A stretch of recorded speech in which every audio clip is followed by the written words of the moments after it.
this is the place. But where is everything? Materials for alchemical experiments, matrix diagrams, and even the seal to the lab. They're all gone. Did the Black Tide destroy it all? No wonder we didn't see any defense mechanisms along the way.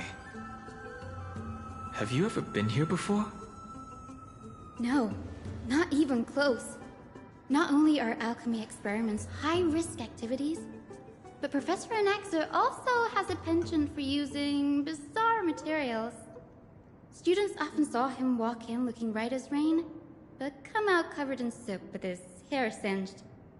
Naturally, no one dared to come near this place. Huh? That bookshelf over there seems to be the only thing still intact.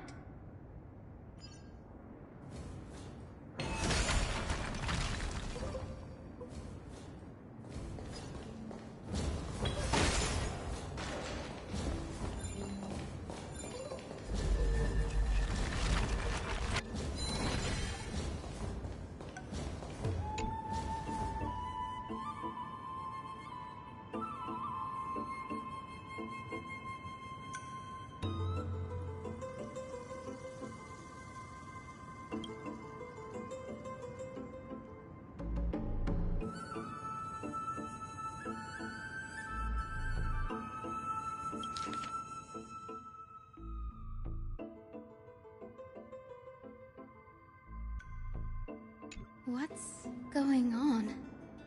Anaxa is conducting research on our friends in Alchema and... me? This journal contains several intriguing points.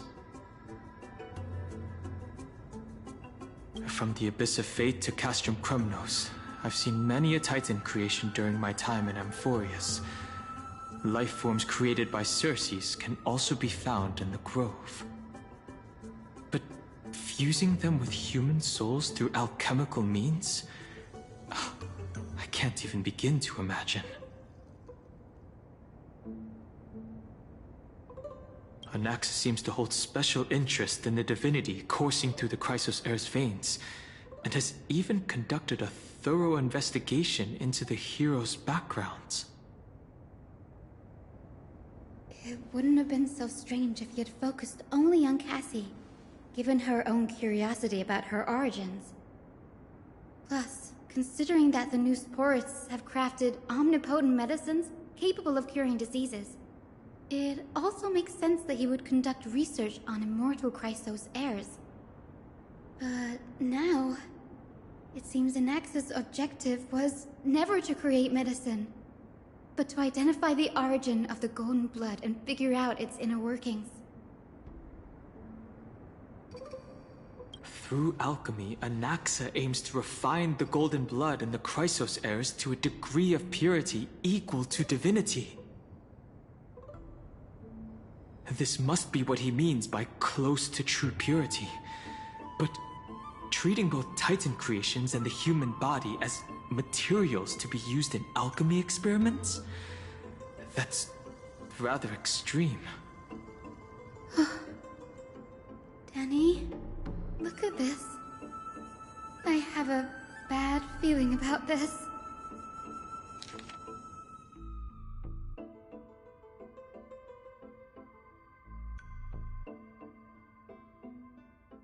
My biggest fear. It's come true. After going through his notes, I think I can piece it all together now. Anaxa was carrying out experiments on soul transmutation. Do you mean he's trying to reconstruct human souls alchemically? Yes, this is what he was secretly conducting research on. Something he had to keep hidden from others. Compared to his public speeches, this is the real blasphemy. Oh, I just thought of something. What's wrong? Do you remember when the Black Tide was approaching? The Grove had planned to send Circe's core flame to a safe place. But an accident happened along the way, and Anaxa lost his life in the process? But Cersei took over his body and resurrected him, which led us to the situation we're in now. That's right. But what if Professor Anax's fusion with the core flame of reason wasn't an accident? What do you mean? Put yourself in his shoes. Knowing that the black tide was closing in and your time was running out, what would you have done?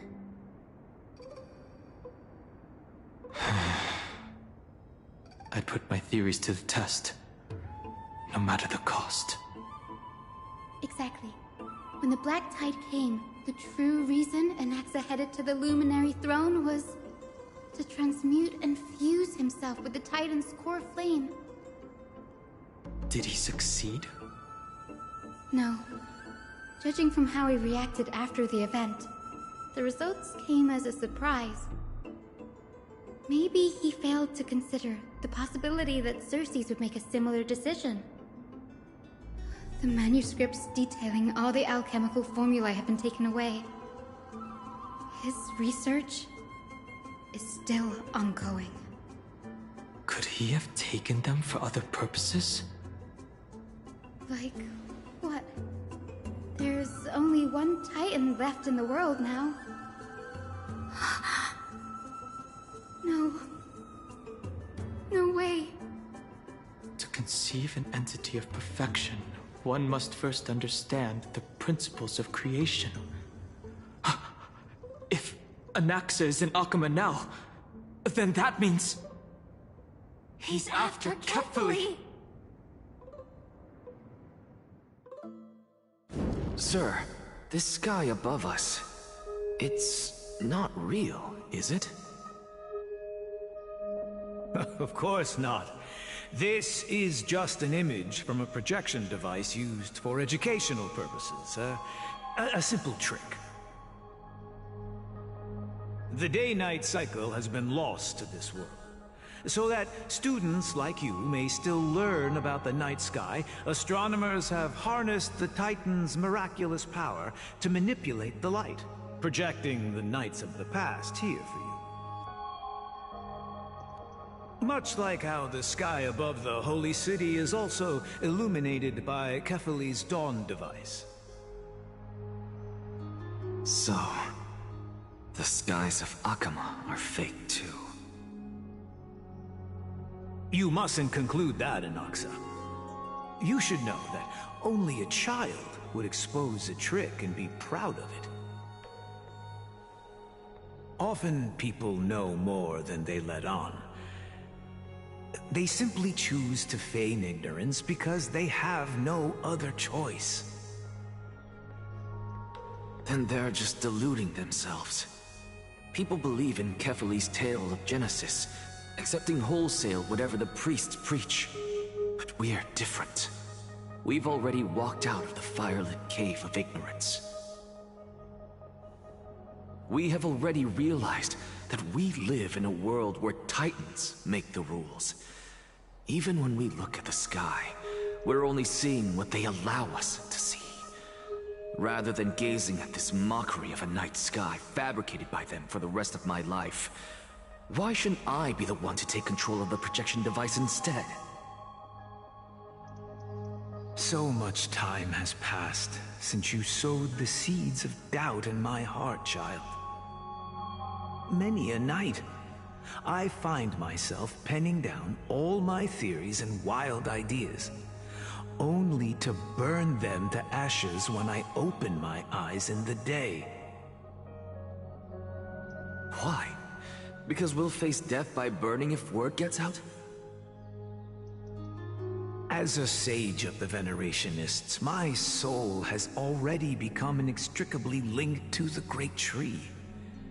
Every word I say and every move I make is certain to influence every leaf, every branch, even the tree itself.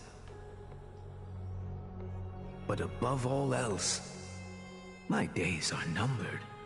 Instinctively, I have my doubts about the golden blood and the human soul, yet I have no means of verifying them.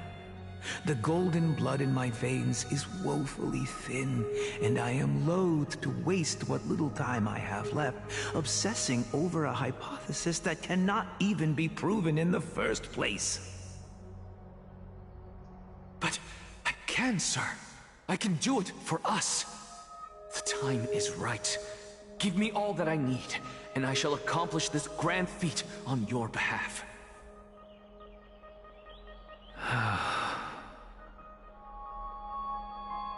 You're right. I shall do just that.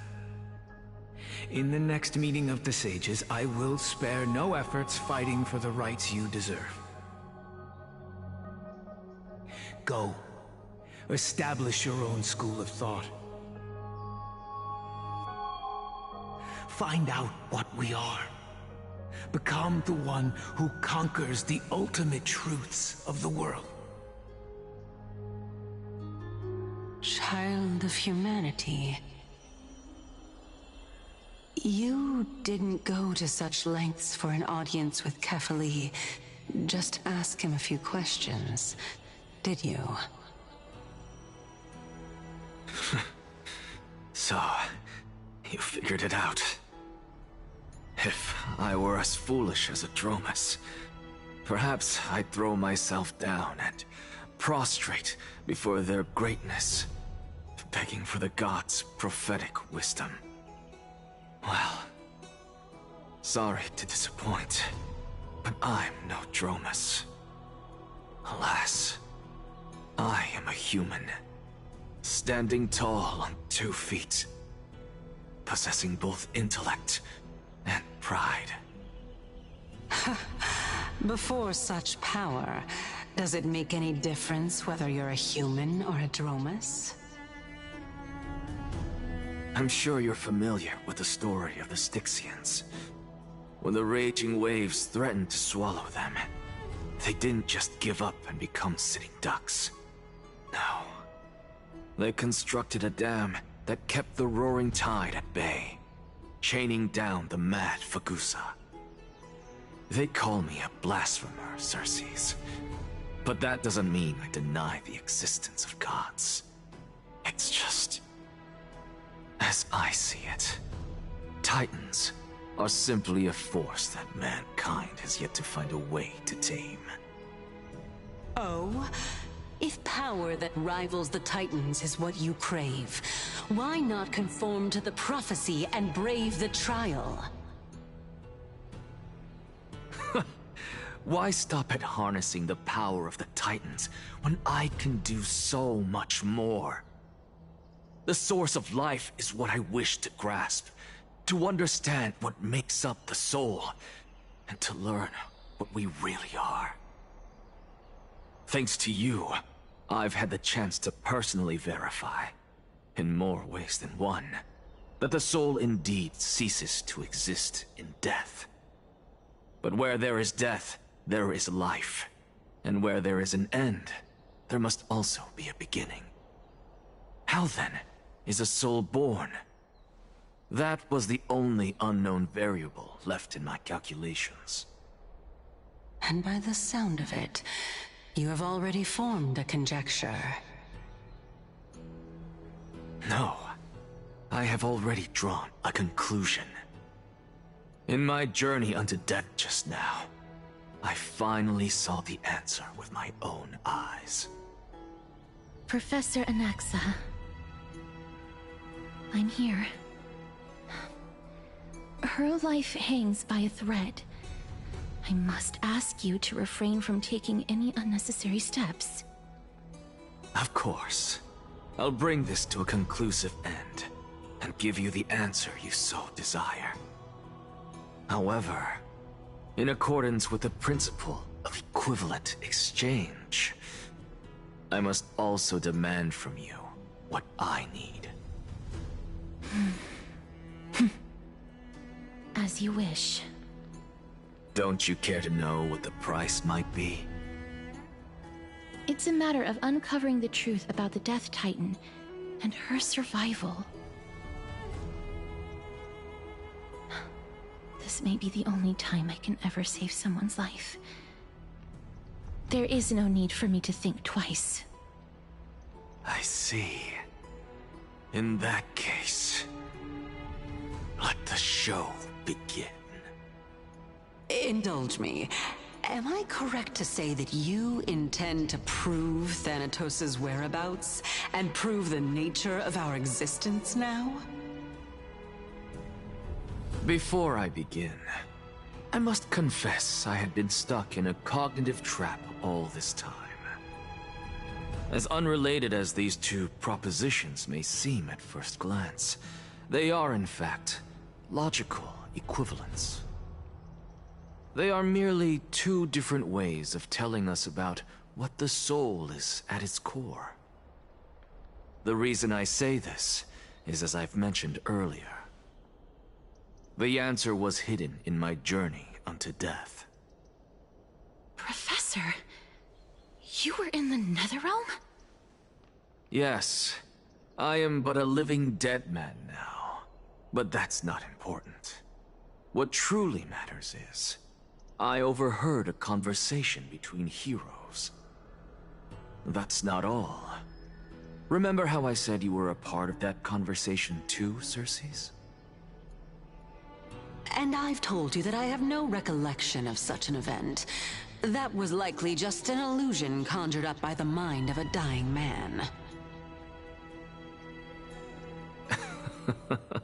Of course you would remember. Because that wasn't you. That was Calypso, one of the 7 sages of the Grove. Calypso? Huh? Oh, that's the name I made up on a whim when speaking to this girl. How do you know of it? And surely you jest. Don't you think I, of all people, would know if that were the name of one of the 7 sages under the shade of my tree? Don't you claim to know the Grove's past like the back of your hand? It seems you've lost even the memories seared into your soul. Use your head, Circes. Since all of this took place in the realm of the dead, it stands to reason their likenesses are of souls from the past. The living cannot step foot into that world, so who could they be? Think about Calypso. Why does she share your likeness, yet you have no idea who she is?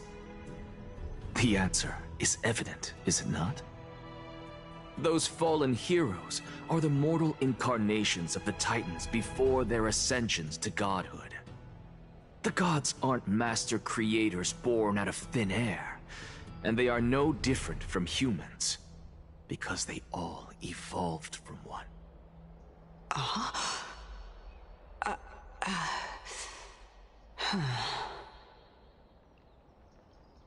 Does this answer disappoint you? Yes, because you've answered nothing. If I truly was once human, as you claim, then where do the children of humanity come from? Even on the off chance that you speak the truth, this brings us no closer to grasping Thanatos' whereabouts. How are we to find them? I knew you would say that. But it matters not. I know what I'm doing. Actually, why don't we have this supreme being standing before us tell us everything? You can revive a Titan? Humans cannot return from the dead. Neither can gods. But all we need to do is look at this from a different perspective, and the problem will resolve itself. The solution is simple. Just like what you did to me. If I'm reborn as Kefali, I can rebuild the world and all within it as they once did. Simple, is it not?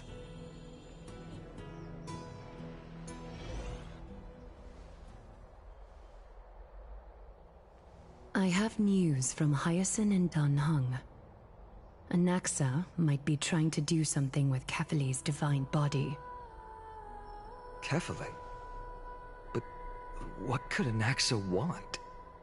Is the Council of Elders going to sit around and let such a sacrilegious act unfold? That is not possible. He is indeed the great performer, capable of fooling anyone and everyone with his tricks. I'm sorry. No need for guilt, for this is good news to us. The Council of Elders has found themselves a traitorous ally. Anaxa's ambitious desires will be something we can exploit. What we should be doing now is to keep our eyes peeled for whichever trickery Kindness is up to, and react accordingly to thwart her plans. Being Akima's political center, the Demigod Council holds just as much significance as the Vortex of Genesis. Someday, after my duty is over, this site will take the place of the battlefield where you hunt gods. Become the next challenge you ought to overcome. Till then, it's best to get used to this place as soon as possible.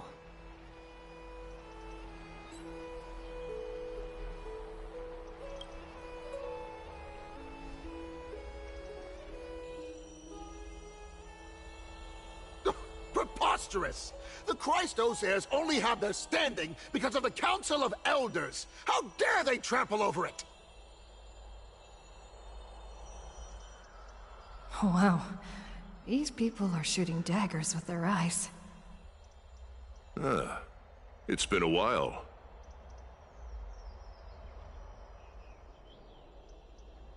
What is that supposed to mean? Is this really the sort of person that the young lord praised as a ferocious warrior? It has indeed been some time, Lord Krateros. What brings you here in such haste? Shh, keep it down. Be more vigilant. See those duplicitous dogs over there? They do the dirty work for Kindness. I've already ordered my people to hold them back, but we should still lay low. Unless you're itching for a bloody fight to get a workout in. My bad. So, did something happen? Did you hear thunderclaps last night?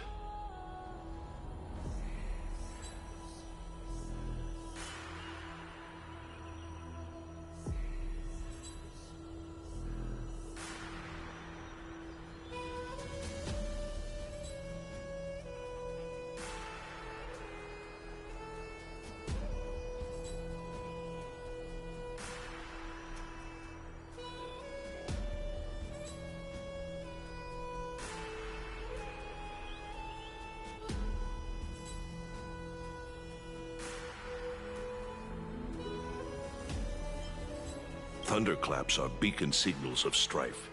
They are a message from the young lord. He threw a spear bearing several words at Akama. Watch out. The Flame Reaver is back. I guessed as much. We didn't actually kill them back at the Kremnos Arena. I figured this is something you would want to know. We Kremnoans never back down from a fight. So if you plan to take that thing down in a battle, reach out to me anytime. You have my gratitude. I will let Aglaya know about this right away.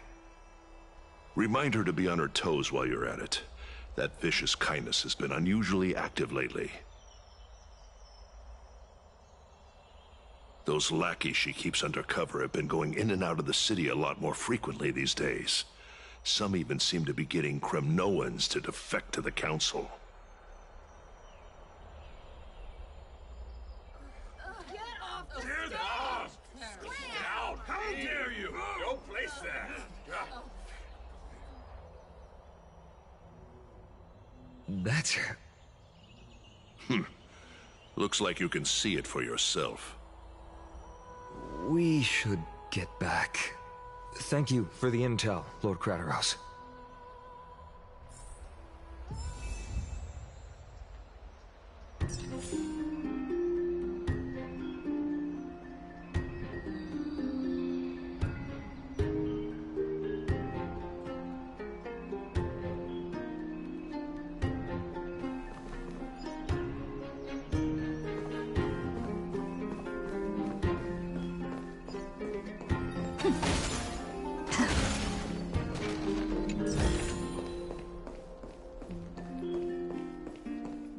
By Catholic into Lenten above, as the Theoros I have observed. Virtuous citizens of Akamon, fine Vides, Elysiae, and the Outlander are heading toward us.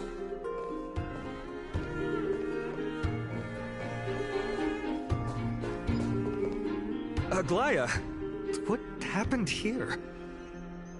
I know about the poisonous fangs of that king snake through the golden threads.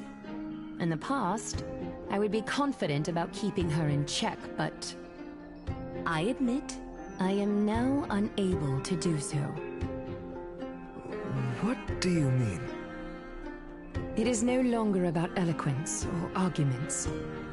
I have been a demigod for far too long, that I hardly have any humanity left.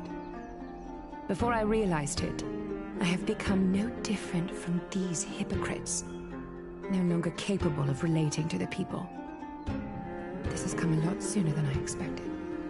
But perhaps it is time. I need you to step up, Finan, in order for me to retreat behind the scenes. Yes, this is my duty, but... It is far easier for the Council of Elders to fool many than just fool one person. Their so-called more support is no more than a ruse to distribute power using words instead of lances. There is no glory in winning this debate, but that makes having respect for humans so much more priceless. Finan, you are a Chrysos heir without flaw, capable of relating deeply with humans. I appreciate what you've taught me, Aglaya. I hope we'll live up to your expectations and win this debate.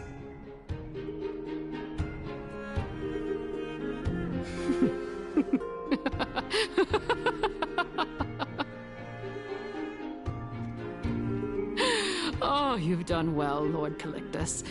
Let me take over and personally close this debate for today. Dearest counselors, let it be known that I sorely miss the blissful times portrayed in lyrical poems. Back then, Amphorius was home to nearly 1,000 cities, each with their own local faith, while gods walked the earth and shared close bonds with humans.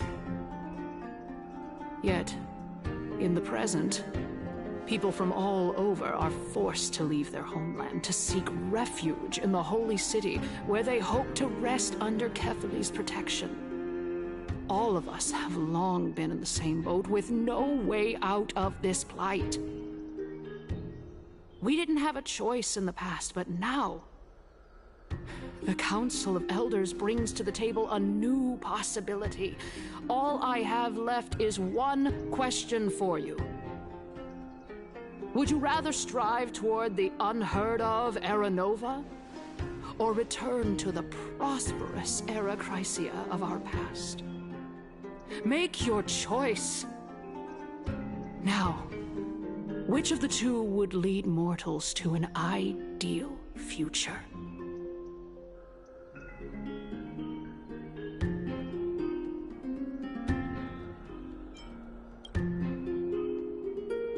But how are we supposed to send Amphorius back to Era Chrysia? We all know that Era Chrysia is a thing of the past, Lady Kindness. Please, enlighten me. How does the Council of Elders plan to turn back time? Let the 3 Titans of Calamity be born, and Era Chrysia is nevermore. But bring demise to those Titans, and Era Chrysia will descend upon us again.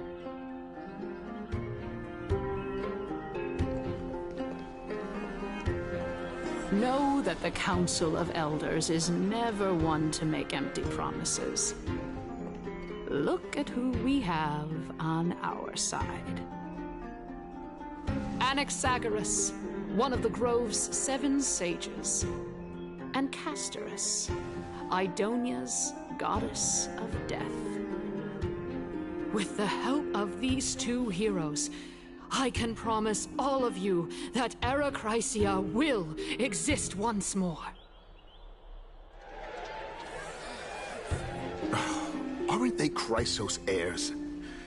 They're supporting the Council of Elders instead?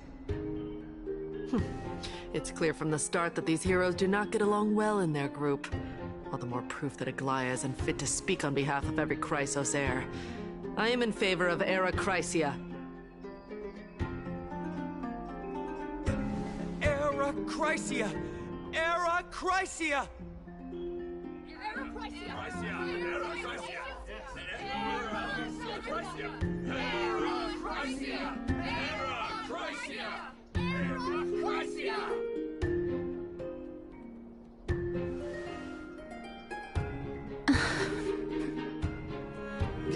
Castorus?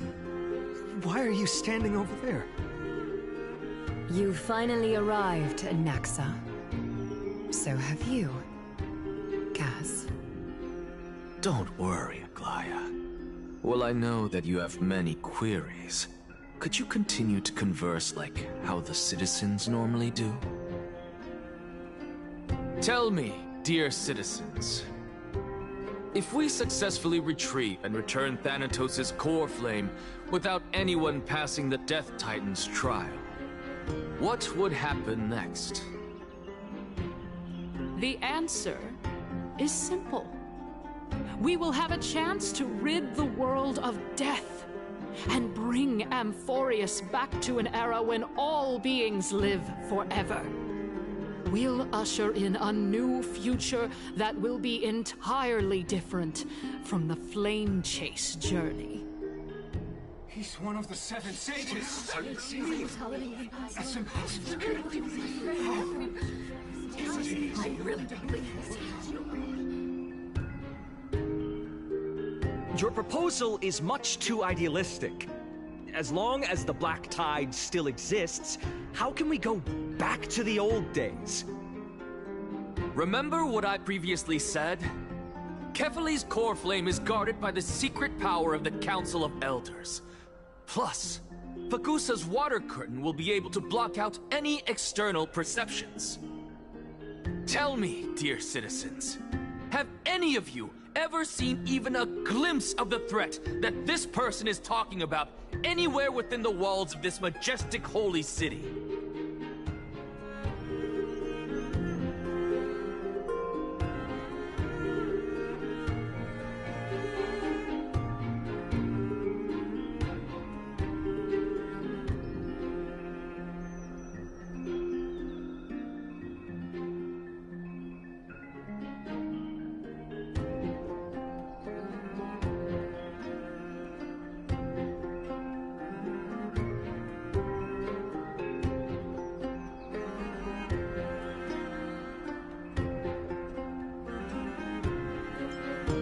If we eliminate death, then there's no need for us to fear that Flame Reaver, right?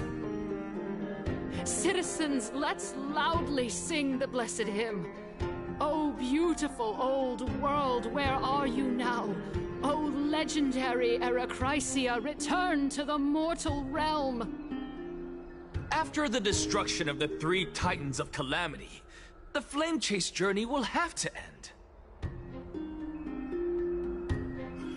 Era Chrysia! Yes!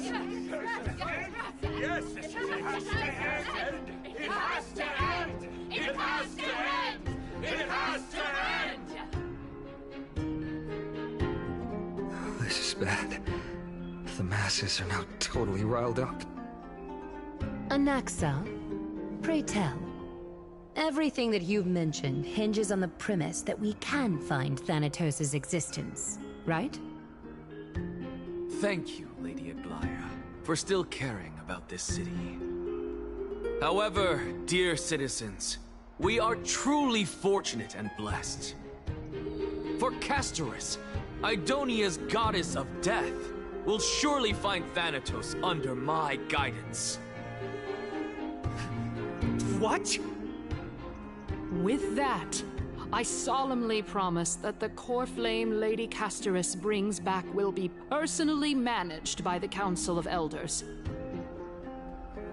Thereafter, if we are able to garner the support of all of you at the Citizens' Assembly, we shall spare no effort in ensuring that the Era Chrysia will return to our world once again.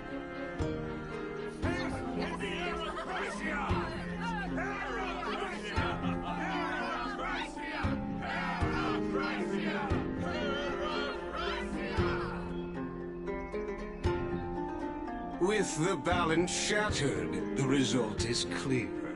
Buy carefully into Lenten above, as the Theoros I have observed. Akama has chosen her destiny.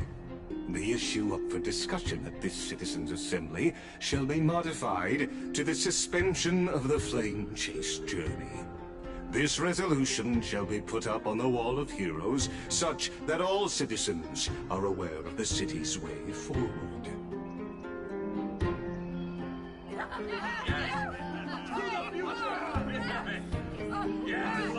Fantastic! Yes! Aglaya, dear Aglaya. What has caused your heart to soften? You also don't seem to be as quick-witted as before. Wag your tongue as much as you like.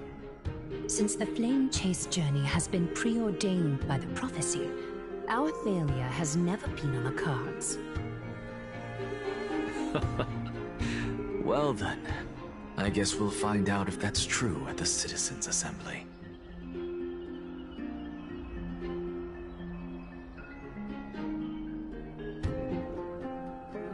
Castorus? What's going on?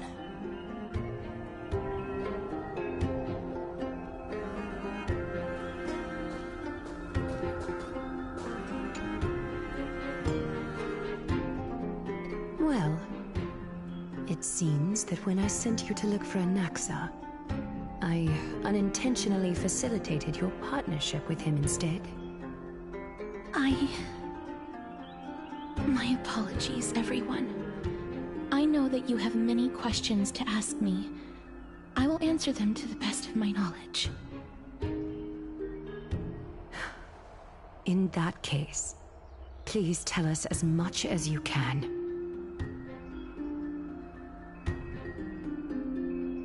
In actuality, he showed me a past that was both long and heavy. The reason I say this is as I've mentioned earlier. The answer was hidden in my journey unto death. Professor, you were in the Netherrealm? Yes, I am but a living dead man now. But that's not important. What truly matters is, I overheard a conversation between heroes.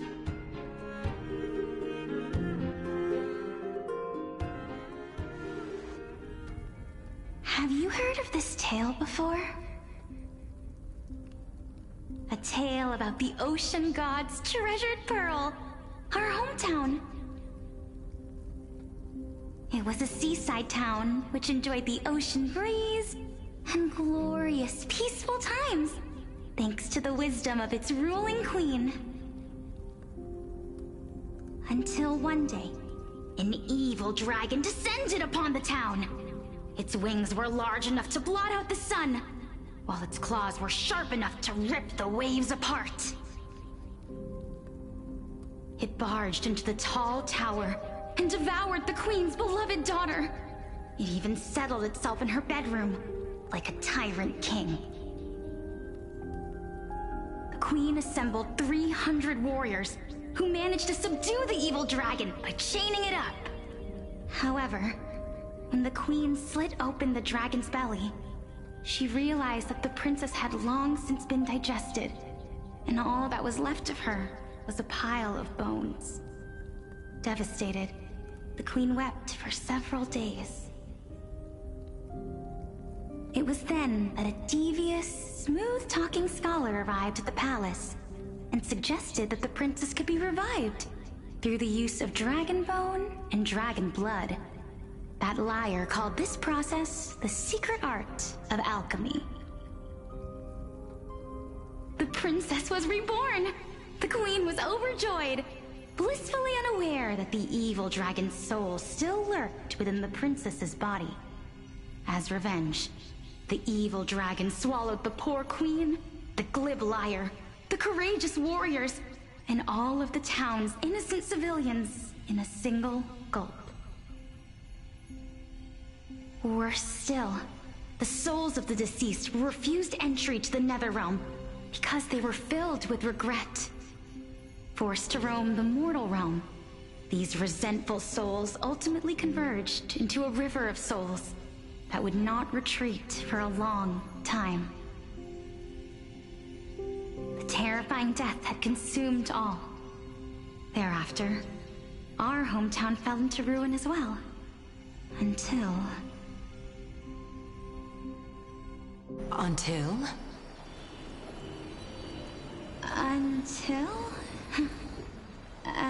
Actually, I don't know what happened next either. Oh, my... It seems that you still like to whet people's appetites even after all this time, Pelixia. So, according to your story, this is how I used to look? It's practically a mirror image. And yet, what exactly is this? A miracle that I created with alchemy. As for what it is and how I was able to accomplish it, I'll keep the answers to myself for now. Oh, my goodness. Is this cliffhanger really necessary?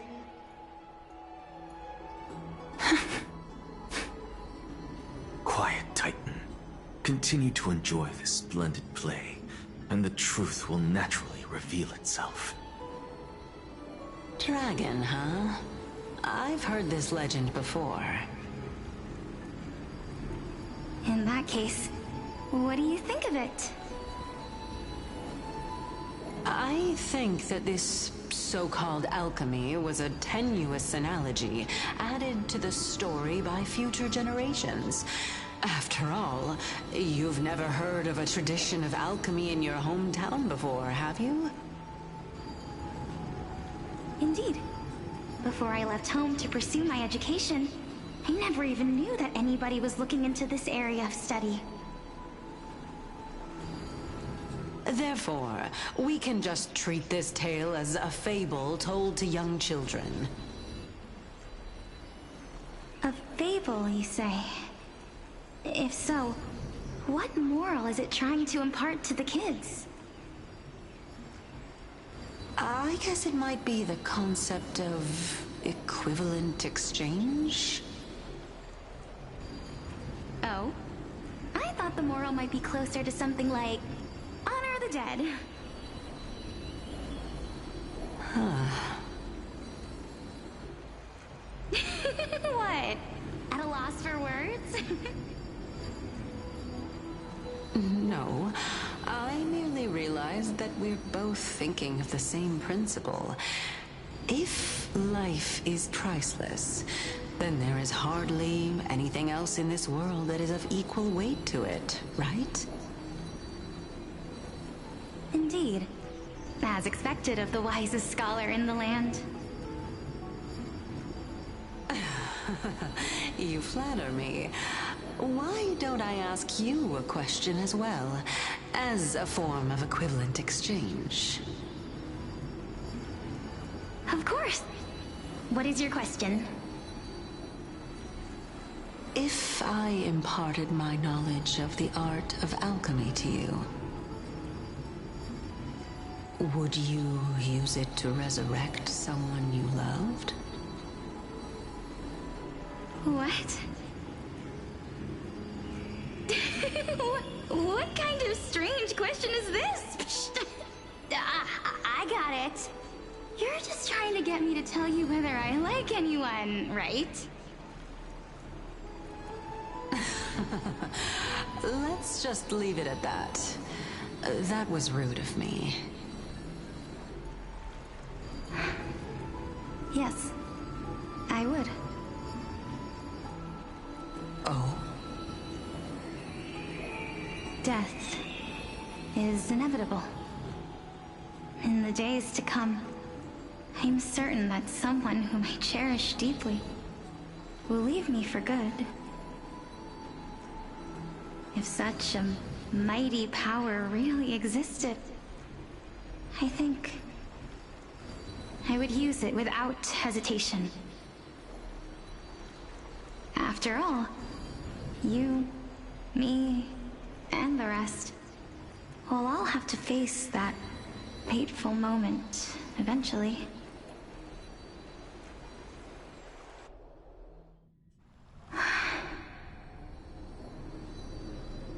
My time is finally here. However, perhaps because of my firm belief in the immeasurable value of life,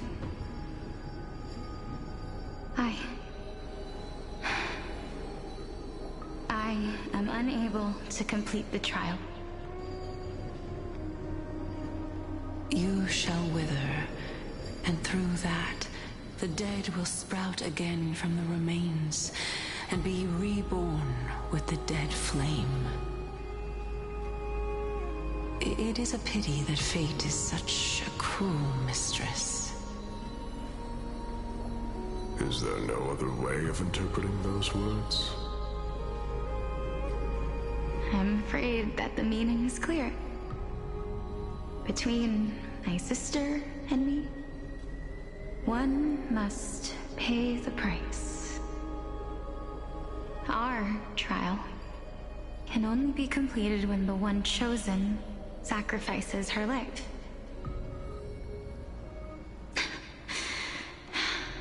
I'm afraid that the prophecy might even have selected a pair of twins for this exact purpose. Fortune makes fools of us all. My sister is prepared to sacrifice herself.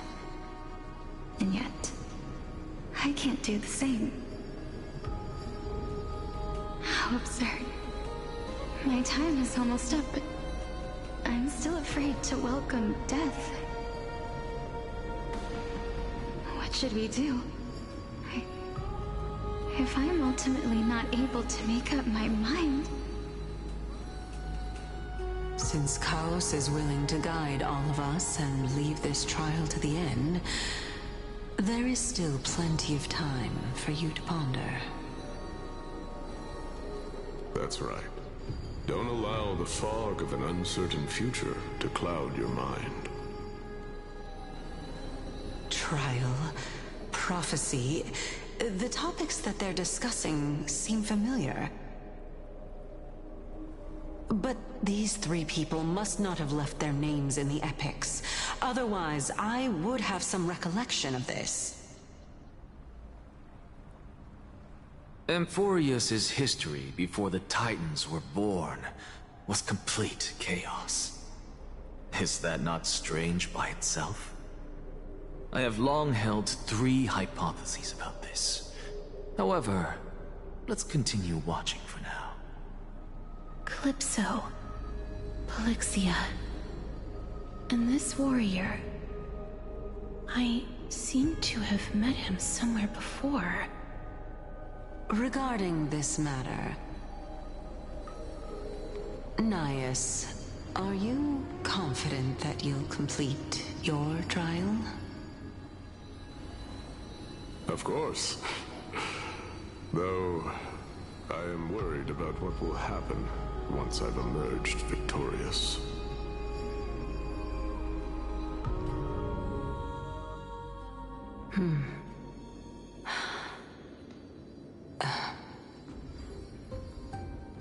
Looks like you have made up your mind.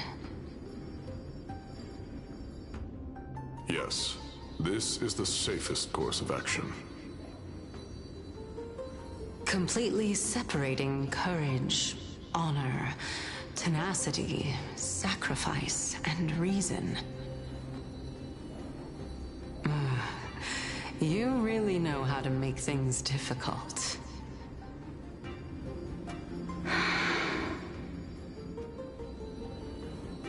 Please, young lady, witness my fall and demise. Lady Calypso, you shall host the soul-rending ceremony. I do not understand. Why would you dare to sacrifice yourself for a future that you won't get to witness? Because this is our destiny. The power that resides within me is so intense that I will one day be engulfed by it. Furthermore, a valorous death before glorious return has always been the path I chose to walk. A journey I began long ago. If your sister or Callus were in my position, I believe they would make the same choice as well.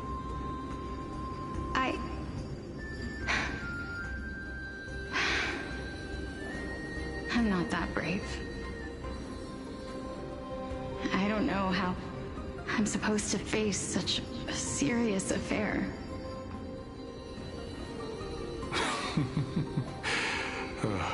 Despite being Death's chosen one, it seems you still don't know how to face it. Let's chat, young lady. Perhaps I shouldn't end my journey so hastily. Since there's still time, I'm not worried about letting fate wait a little longer. Of course. This warrior is Lord Anaias. As the embodiment of Nikador's divinity, he entrusted his life to us and allowed humankind to end his madness.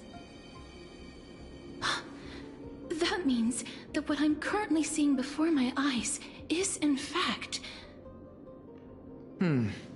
Looks like one hypothesis of mine has already been proven true. These heroes are the true forms of the Titans, before they attained their divinity. If so, the chosen one of death that he speaks of is actually... Polixia? Is the previous form of Thanatos? But her appearance... If this is true, as long as we can find out where she went, we'll naturally be able to figure out the location of the Death Titan.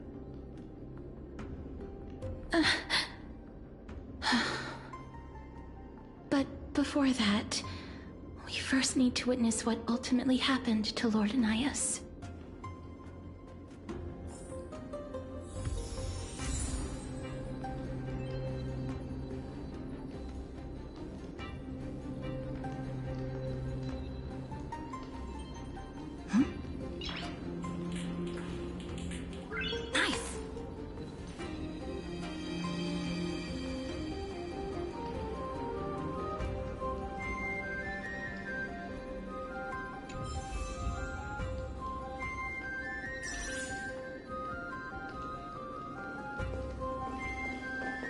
Nikador's courage is a testament that they have never once retreated from a battle. I've heard that these words are still engraved in Castrum Kremnos even today. It didn't occur to me that they were actually part of an alchemical formula.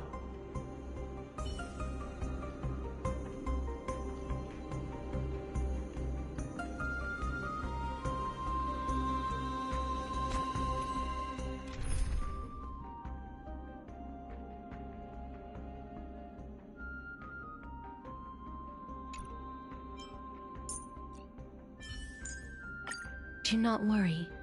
My curse is a blessing on the battlefield.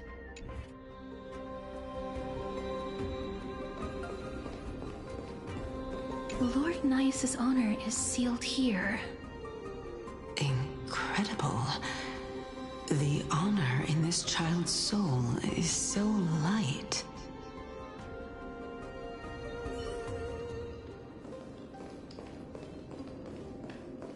I believe that his tenacity is sealed within this statue. Before we fought Nikador, we also released it from the stone statue.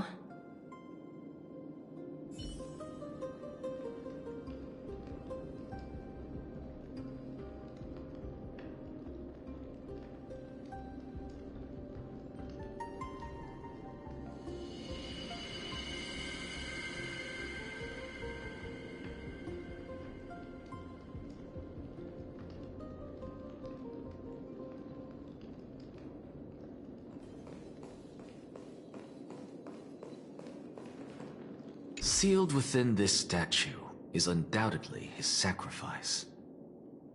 They use their own body as our city walls, keeping out and protecting us from the pervasive spread of madness. They are acutely aware that if the end times were to arrive, there would be nothing left in this world to conquer.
Tell me.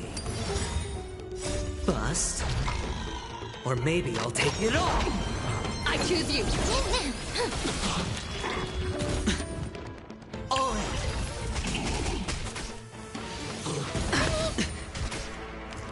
That hurts a bit. As you wish. Spend freely. In the abyss's revels, your cries rise! Watch your head.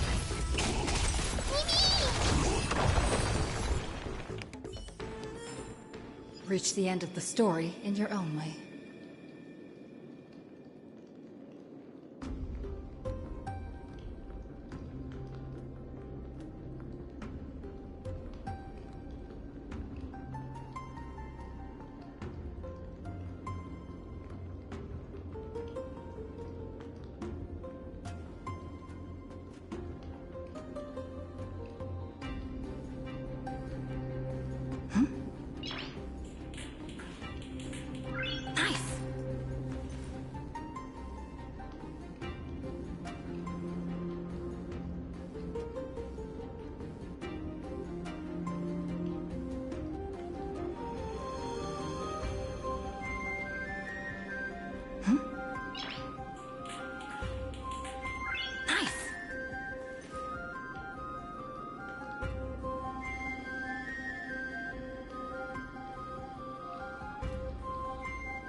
Honor, courage, tenacity, sacrifice. And finally, the only thing that remains is reason.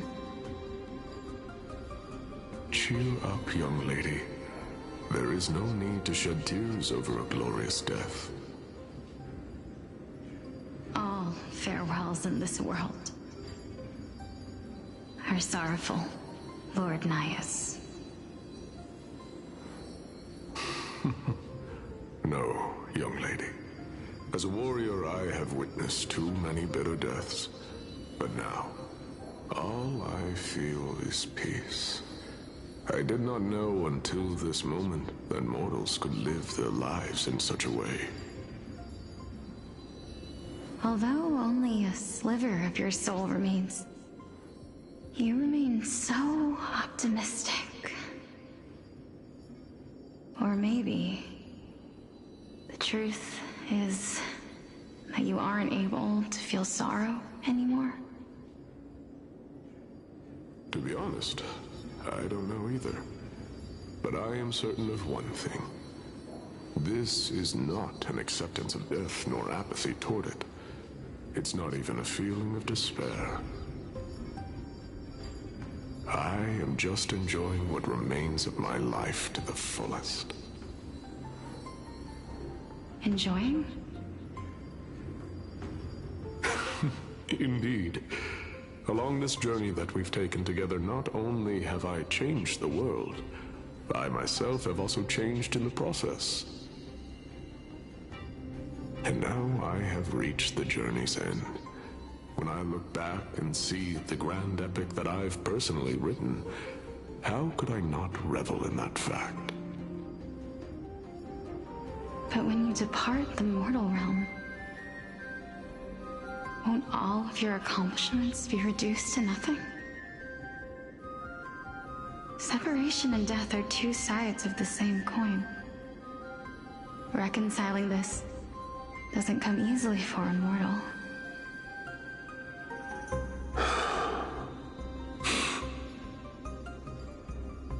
Finally, let me recount to you a story of mine, young lady.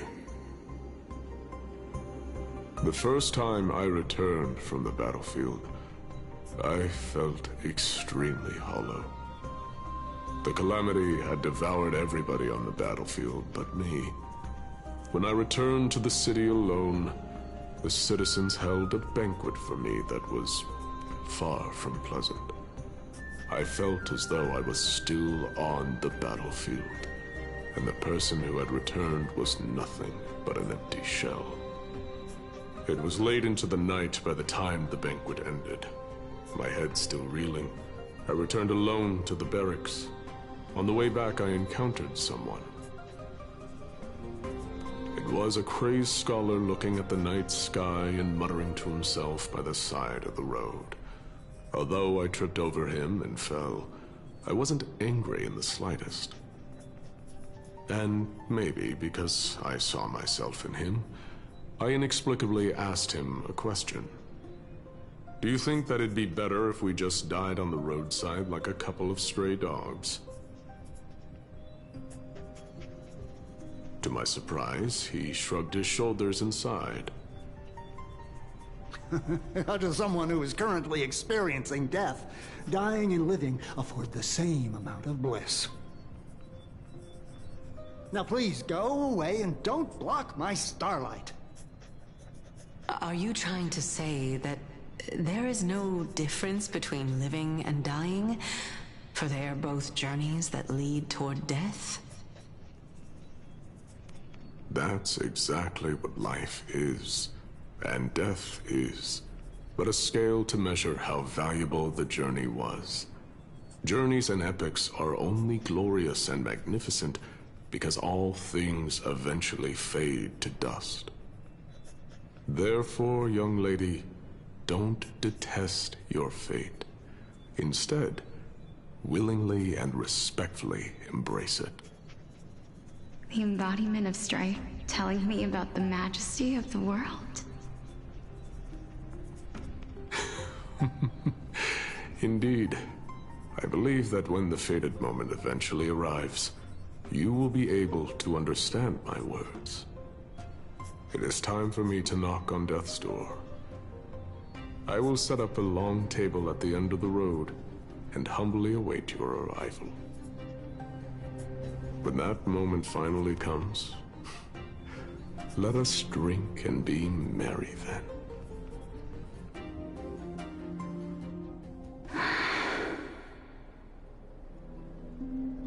I knew this day would eventually come.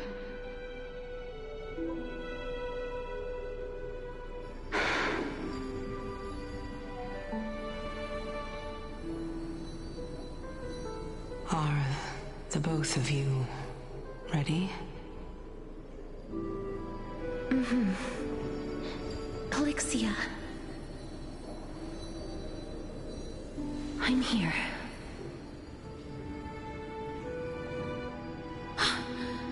What? This... This is quite interesting indeed.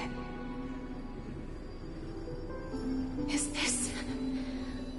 Elixia's sister? Is it... me? Now, it's time for us to fulfill our promises.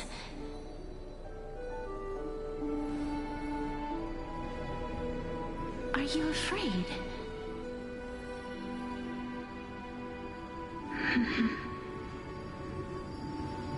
What are you afraid of? That I won't be able to do it.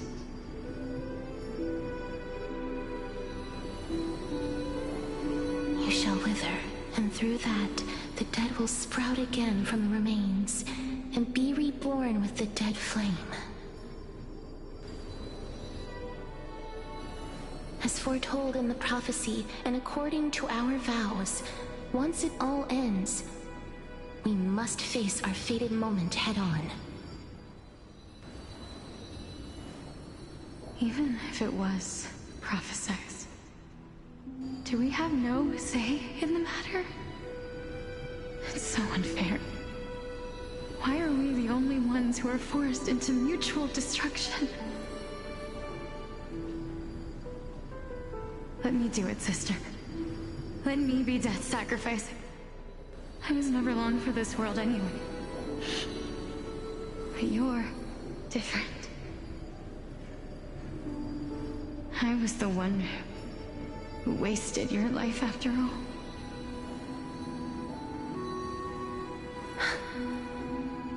You're wrong, Elixia.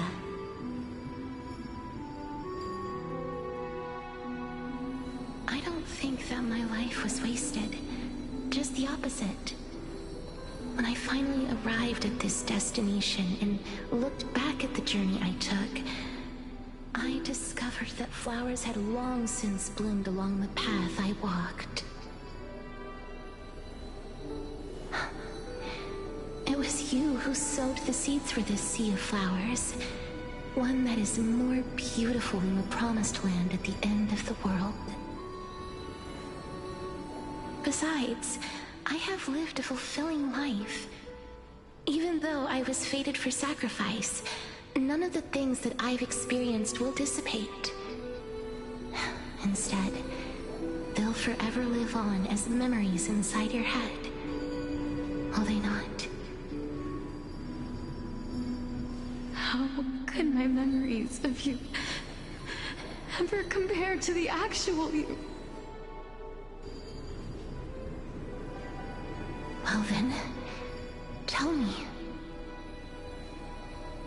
What exactly are we?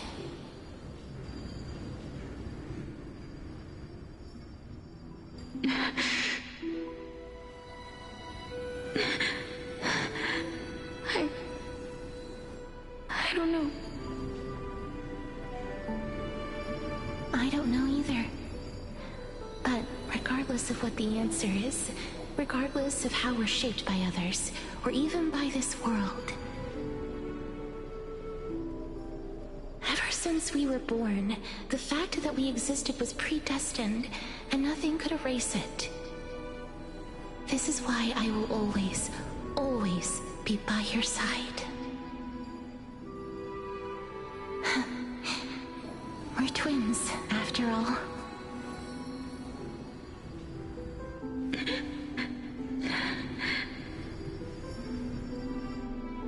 All right, my dear Polixia.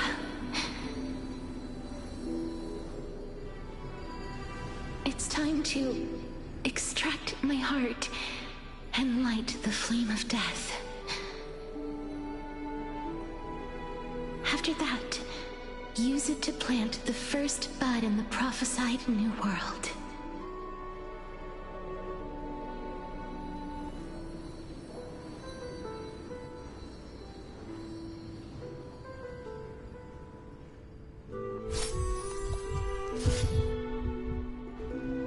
If I imparted my knowledge of the art of alchemy to you,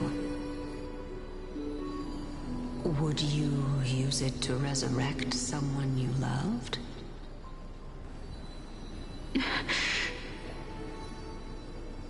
Death is inevitable. In the days to come, I am certain that someone whom I cherish deeply will leave me for good. If such a mighty power really existed, I think I would use it without hesitation. Even now, my answer remains the same.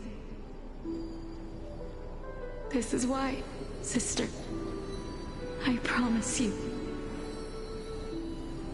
in the prophesied new world, I shall plant the first bud on your behalf. Go now. Return to the ocean god's treasured pearl, our hometown. I shall open wide the entrance to the Netherrealm and grant you a second life. The living beings on this earth shall respond to my call and lead you to the sacred daylight. Remember, do not look back on the land of the dead, and do not stop moving. In the new world promised by the prophecy, march toward your new life. As for the price of our equivalent exchange,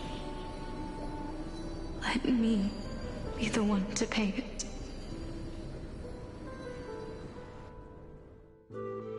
Everybody, we've come to the end.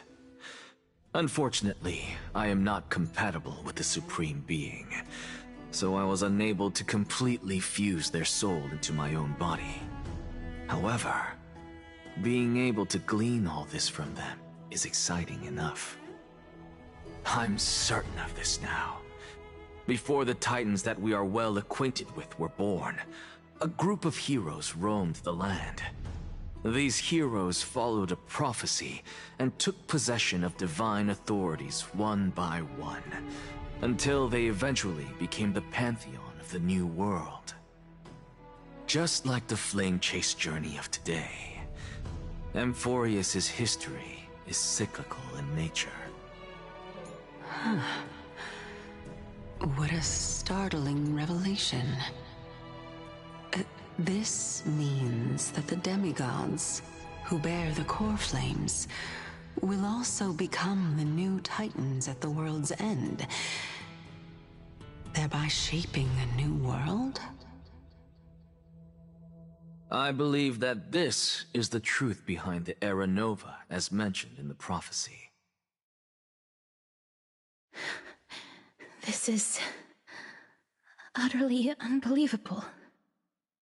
Besides, those twins in the past, even if they really are Thanatos, their whereabouts are still unknown even today. Are their whereabouts truly unknown? Didn't Polixia mention that seaside town? The birthplace of alchemy and the tale of the dragon. In our world, there exists a city which perfectly matches that description. Styxia. But the people there worship Vagusa and bear no relation to Thanatos.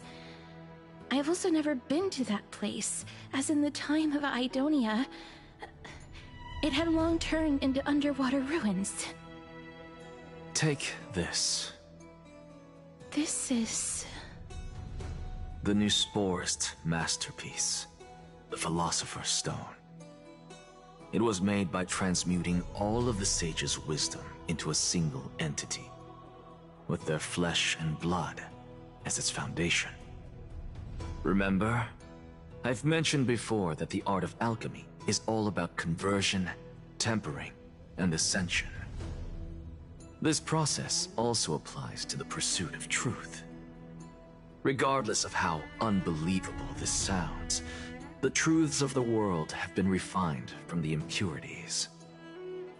Think about the story of the dragon.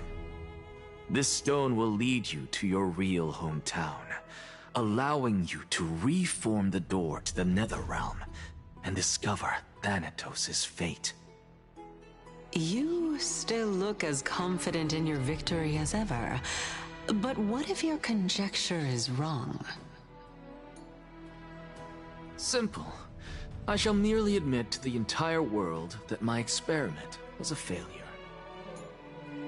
However, my line of thinking will not fail because I have already planted the seeds of doubt into the hearts of the masses.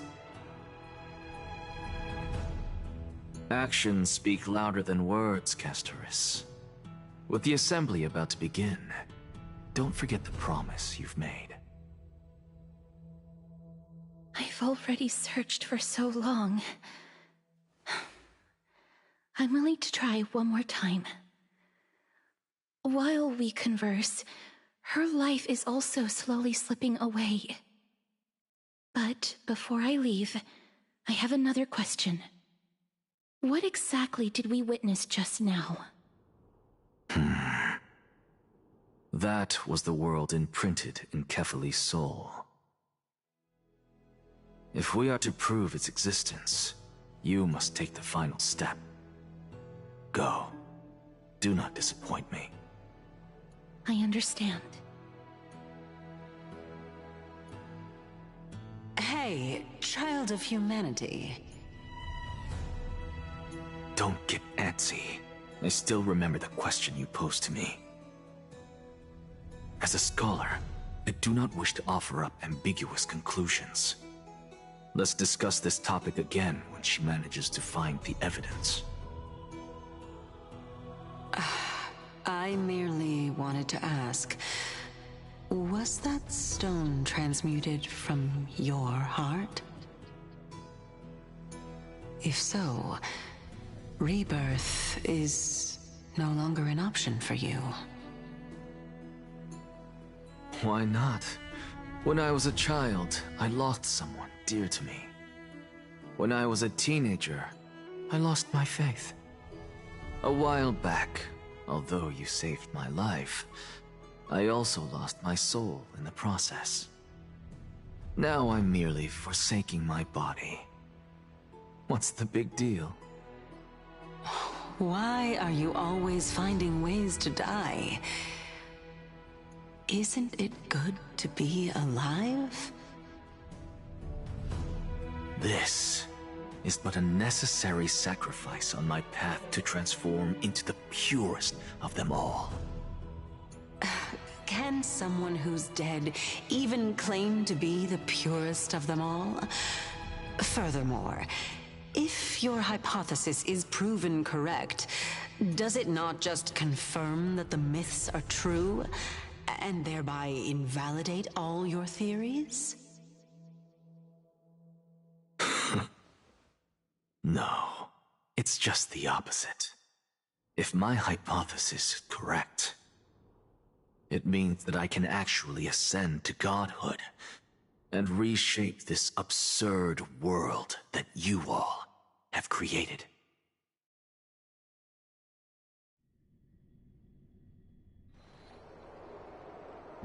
That's a lot to take in at once.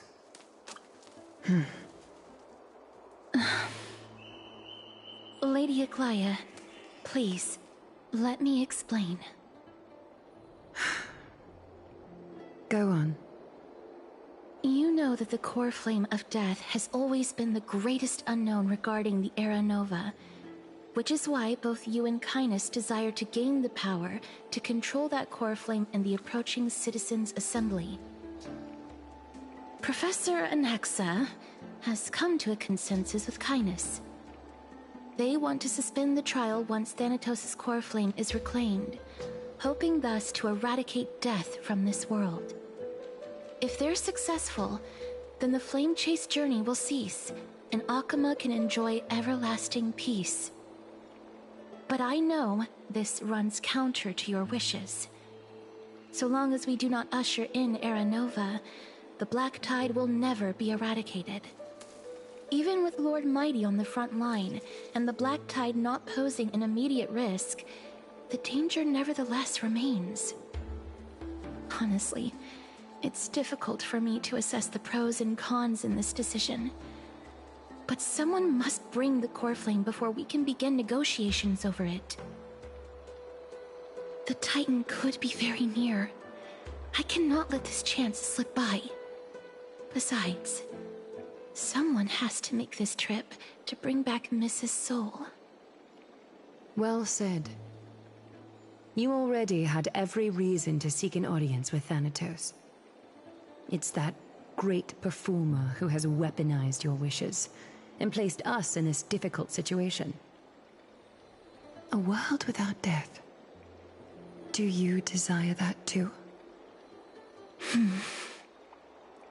If fate dictates that my path must oppose yours, I will do all I can to resist it and protect what I aspire to achieve. Lord Mighty showed me that without taking the first step, all talk of what follows is moot.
I have always hoped to hear you speak your mind, Cass. And I am glad to have heard your true thoughts. Styxia. I visited that place in the past. Though it is now an island surrounded by the river of Soul's torrents, it's not hard to see its former splendor. Go. I will not stand in your way.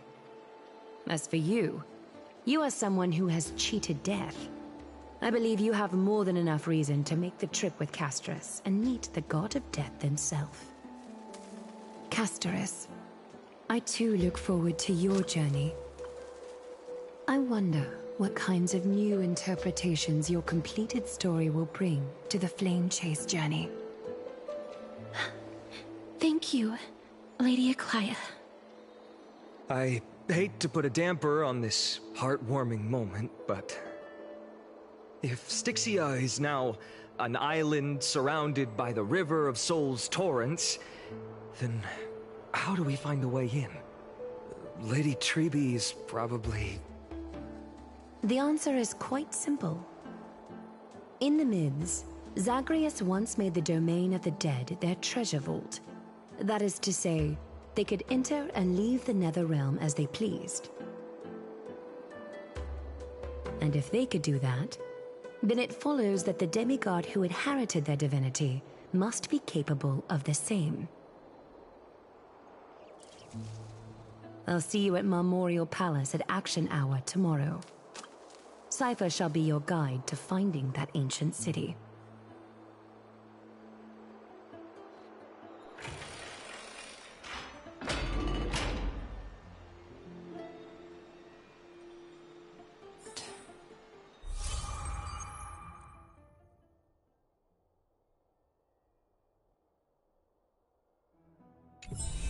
Downhung isn't back yet, huh?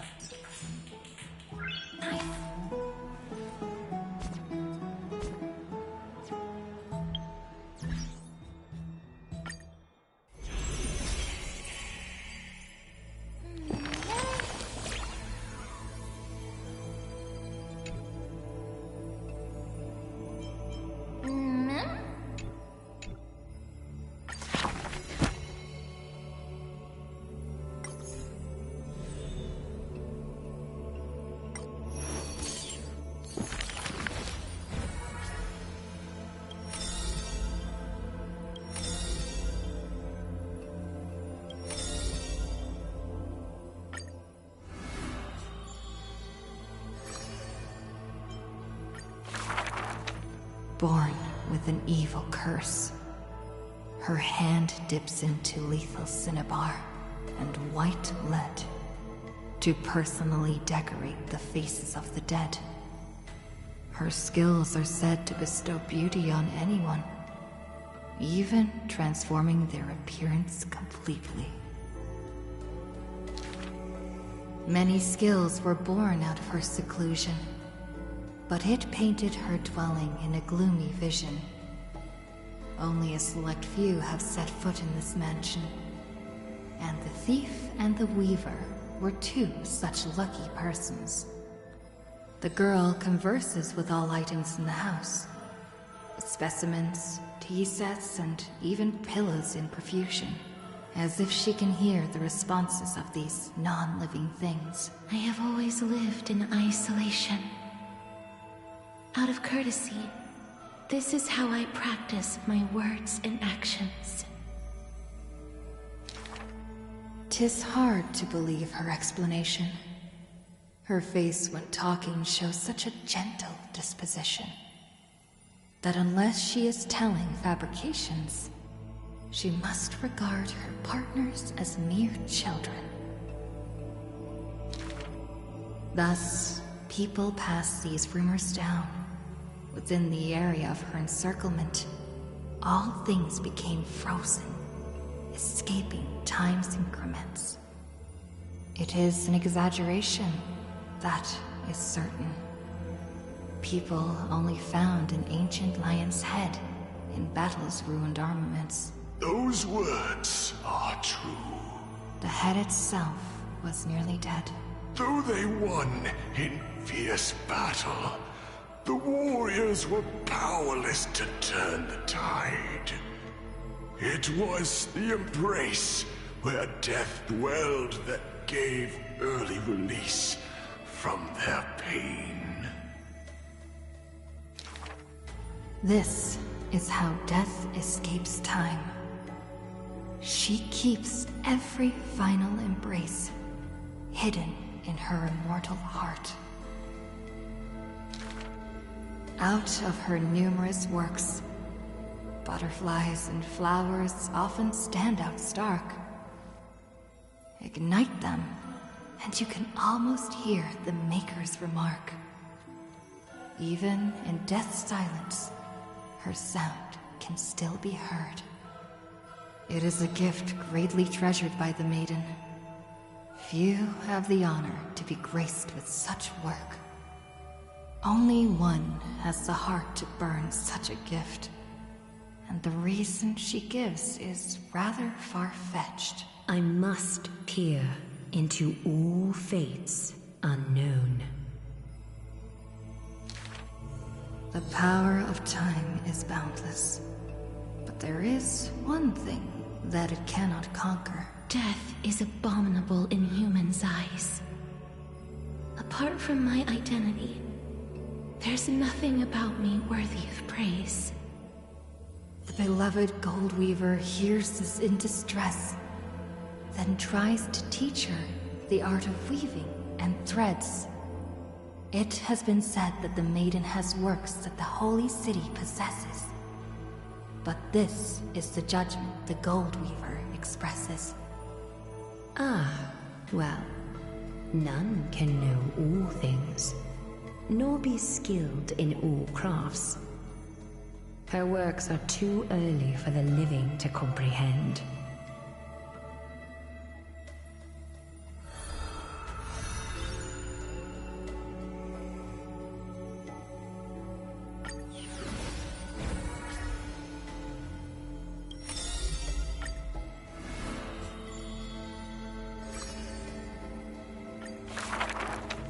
On the leaves, the rustling wind plays a melody as the girl looks over this courtyard petite and exhales, gently dispersing the palm-held blessings.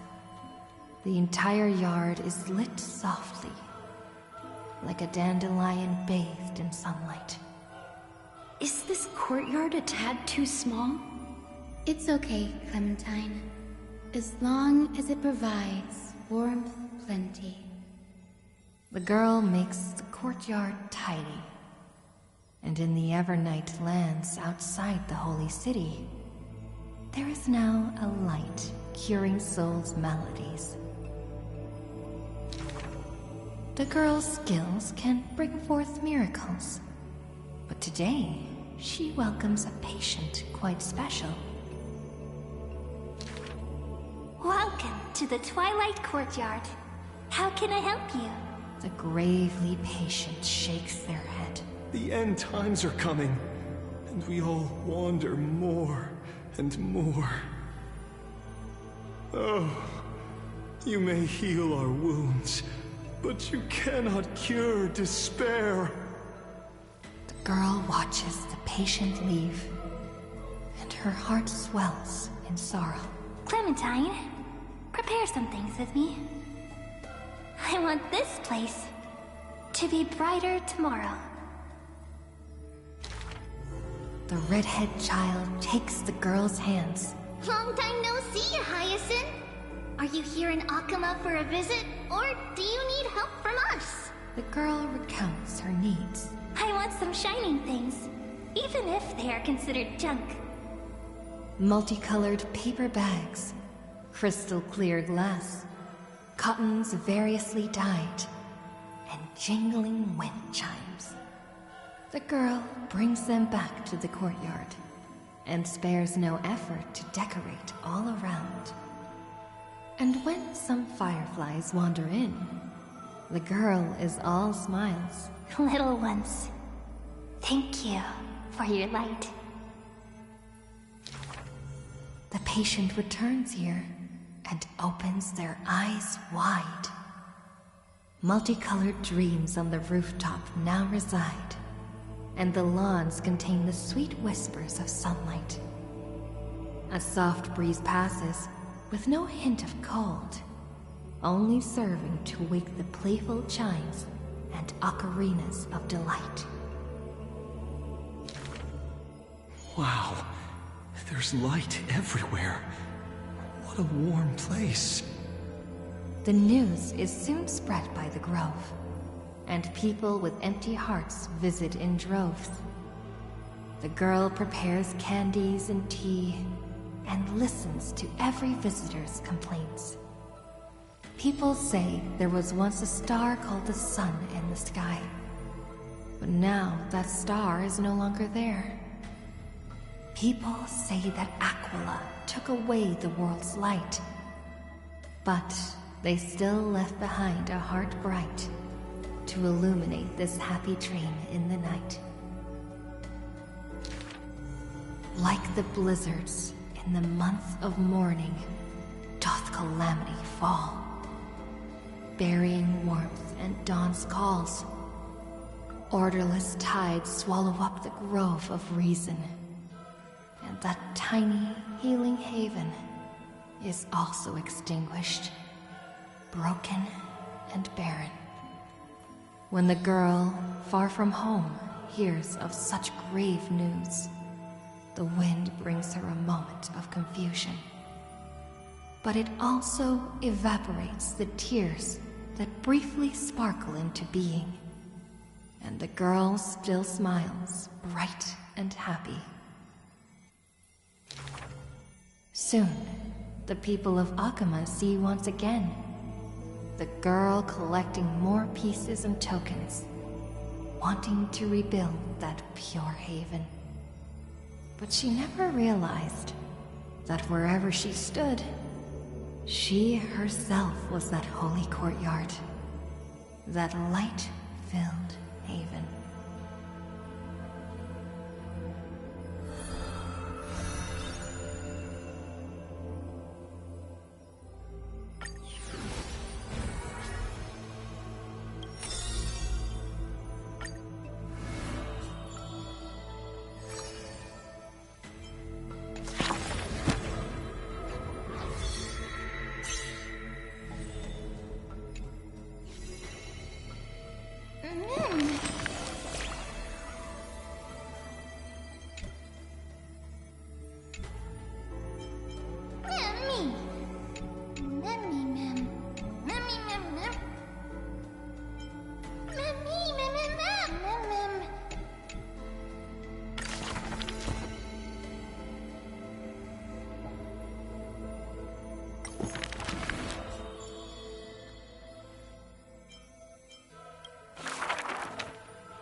This is a tale buried in history. One day, a student elated in victory dashed around the Grove's territory. I saw the spell the professor carved on his body. The youth with white hair was beside himself in joy. It must be a power most secret, a means for one man to stand against 1,000. That spell was rare indeed, for it was a secret way to overturn a cart of hay. The scholar was still a mortal body, as yet to snatch life from death, or to reforge a new flesh through a god's remedy. Various minute tricks and parody. He studied them all, crafting schemes, oh so busy. For everyone knows, he wishes not to use the divine power that is his, refusing rightful custody. And in that unwitnessed moment of his death, final tragedy, he still held the hay cart spell steady, standing alone, facing the evil enemy. Now, that craft is regarded as a magnificent study, not because of what it was, but because of its purpose, known to everybody. In fact, he once crafted miracles, forging silent servants using soil as vehicle. Though no sentience, they do their job without obstacles, rivaling Titankin in spectacle. However, one day, he suddenly changes his tune. Creation is the Titan's work, and slavery is the Titan's manacle. When imitating divine evil, there's no need to invest reason, most pinnacle. When the servants have all been recycled, he deigns not to explain, fearing to waste his reason or muscle. So he jokingly concludes the questioning with a chuckle. If it's just for odd jobs, students are a better gamble. The way he addresses himself comes from elsewhere, an imitation of a divine machine with some flair. He happily answers 5 questions for those unaware. Knowledge seemingly given with stingy care. For a wise one, 5 answers reveal creation's secrets, the truth hidden and bold. But a fool learns but not, and is left in the cold. Now, inquire. That is in fact the scholar's crafty snare. He hides the answer he seeks behind questions posed by those unaware, doling breadcrumbs as bait to lure and compare, whether the inquirer may be worthy of his wisdom to share. The scholar never looks at laws and measurements, ignoring the flow and shift of time's passage, and uncomprehending students gossip in eager regiments. Why? Obviously to drag out class time as a statement. The student's answer seems rather adamant. He is panicked by the flow of time, for his work is yet done, yet to implement. The stubborn assistant interjects in a rare display of testament. This man is too arrogant, and he intends to desecrate Orynyx's accomplishments. The passing sage from another school brings admonishment. Outside the courtyard, the gossip flows into the scholar's ear. He silently gives a grade to every question and argument, but none know the true answer, according to his judgment.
Is the debate finally over?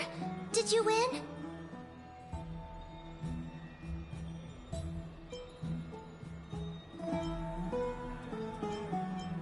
glorious defeat. You sure know how to look on the bright side. Well, moving on. I was hard at work even while you were at the debate. I borrowed a mountain of books from Cass to see if I could find a way to solve your problem. Let's see. I still have... only 32 books to go.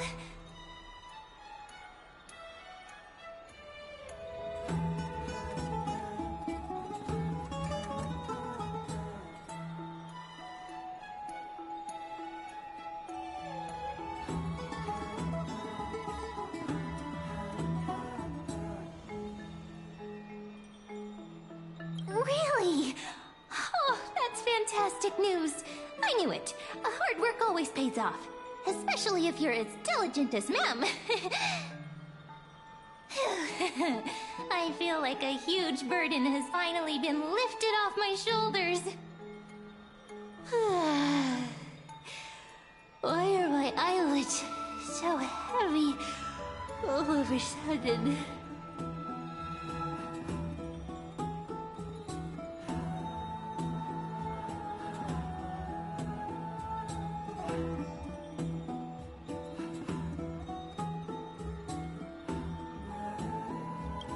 You're right. Then I'll go back to...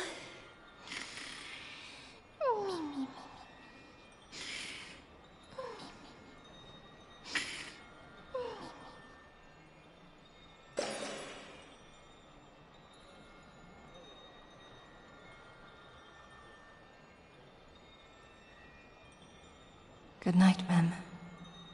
Good night, Hakama. It is nighttime now, right?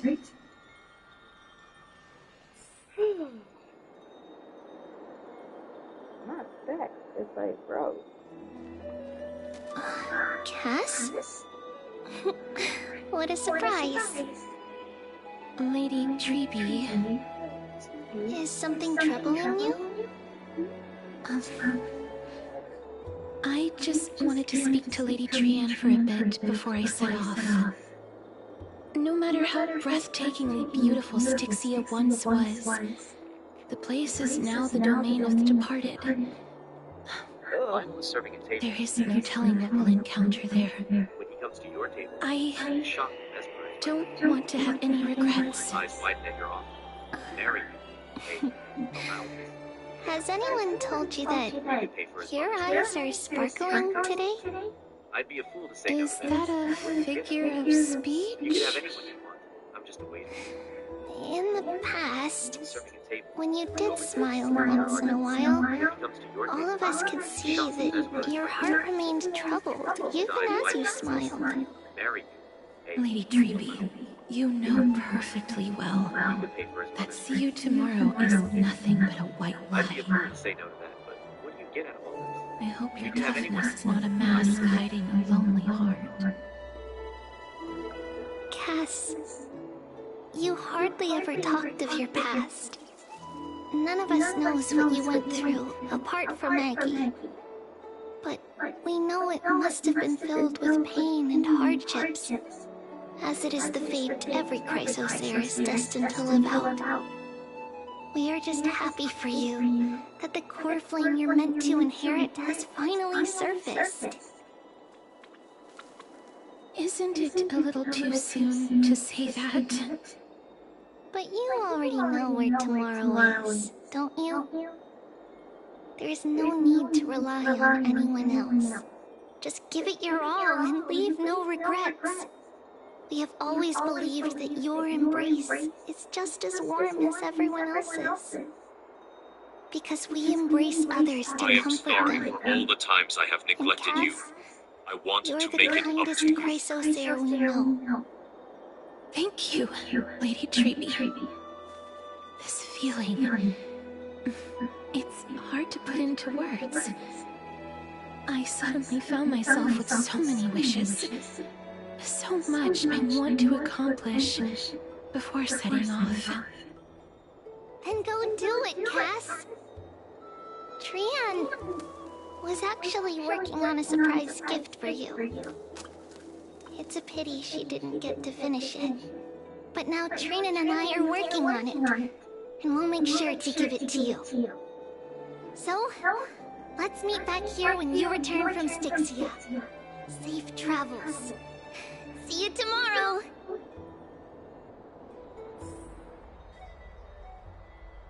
I can't sleep.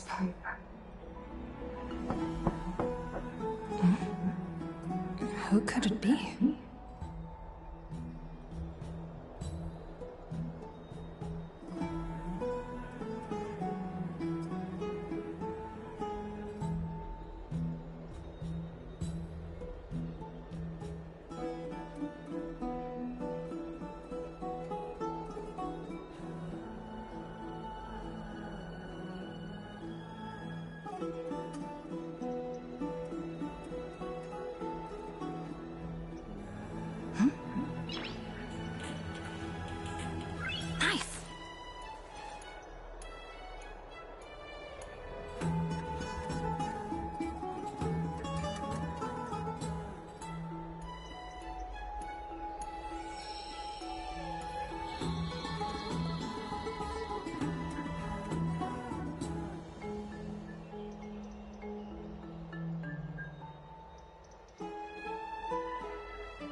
That was so funny.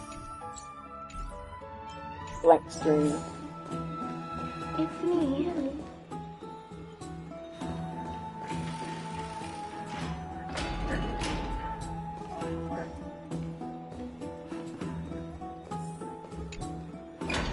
I hope I didn't wake you.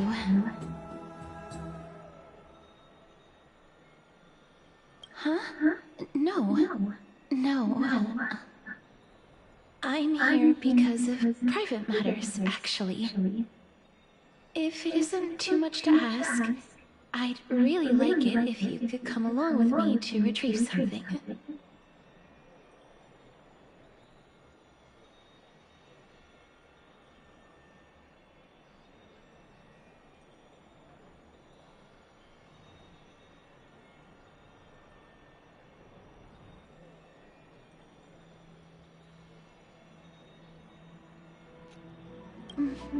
Aren't you going to ask me what it is? I am It not isn't a long way from going here. to let go. Shall we? I want to hold you like this forever.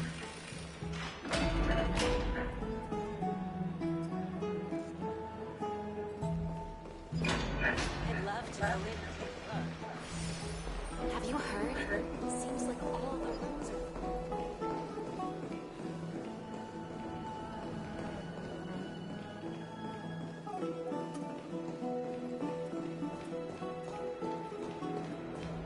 The streets are packed. It seems the vote to pause the flame chase journey has begun. I want to vote! Tell me how I can vote! Take your ceramic shard engraved with the Kethali rune, select the Council of Elders in your heart, and pray silently until the shard registers your choice. Then toss it into the Dolium. The Council of Elders? More like the Council of Buffoons! The Black Tide took my hometown long ago! Who are they kidding with bringing back Arachrysia?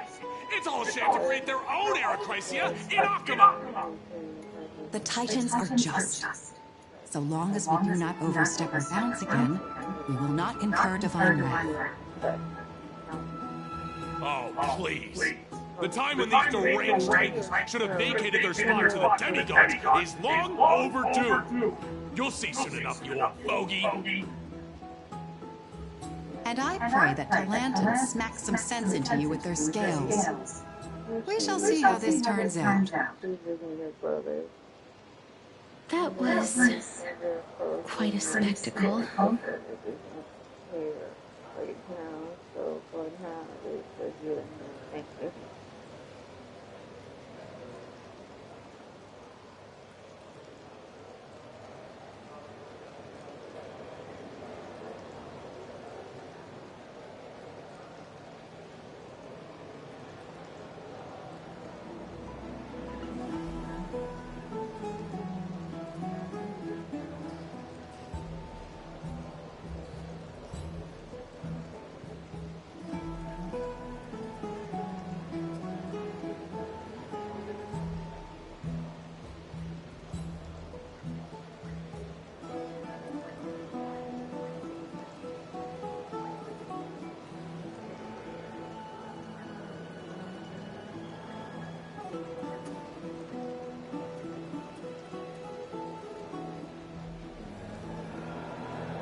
mind if I wait here?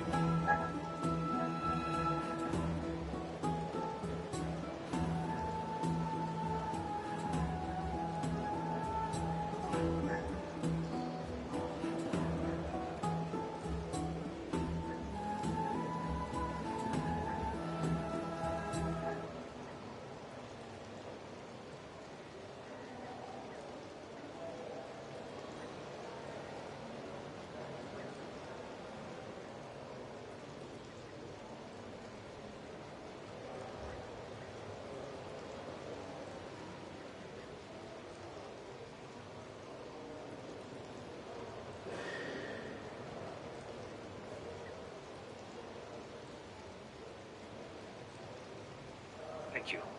What's your name?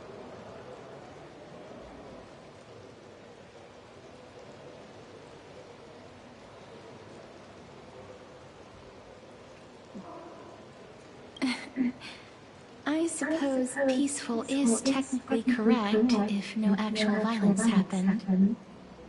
To this day, I still find it almost unreal that Akama is the only place illuminated by light amidst the crumbling ruins of Amphorius. And its people are even holding votes to reconcile differing opinions. This peaceful sight is making me forget that this is the end times.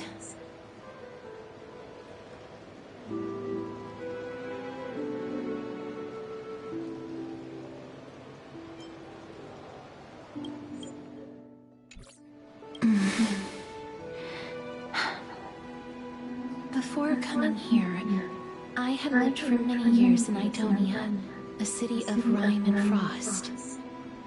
The people there were devotees of Thanatos, and were well known for their unique burial rites and traditions. Traditions that I played a major role in.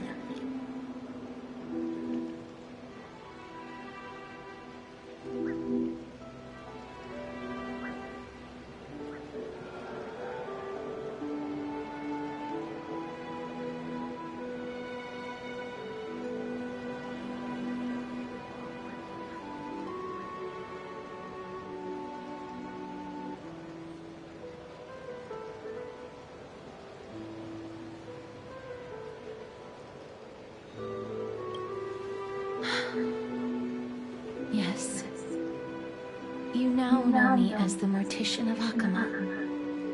But back in those days, I was Idonia's Maiden of War. I was trudging across the frosty plains on my own when the Idonians found me. They saw the curse in me as a blessing from Thanatos, and believed that my hands could correct the Arachrysia's mistake and lead them to meet the great god of death.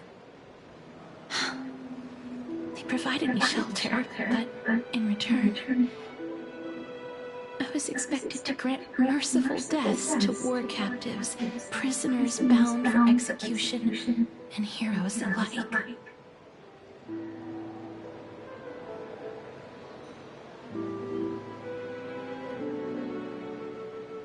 Well, it's a pleasure to meet you, see Mitchell. it too? My name is Leon. But no matter how kind or cruel the means, nothing can change the essence of death. Taking away someone's life is never worthy of religious worship.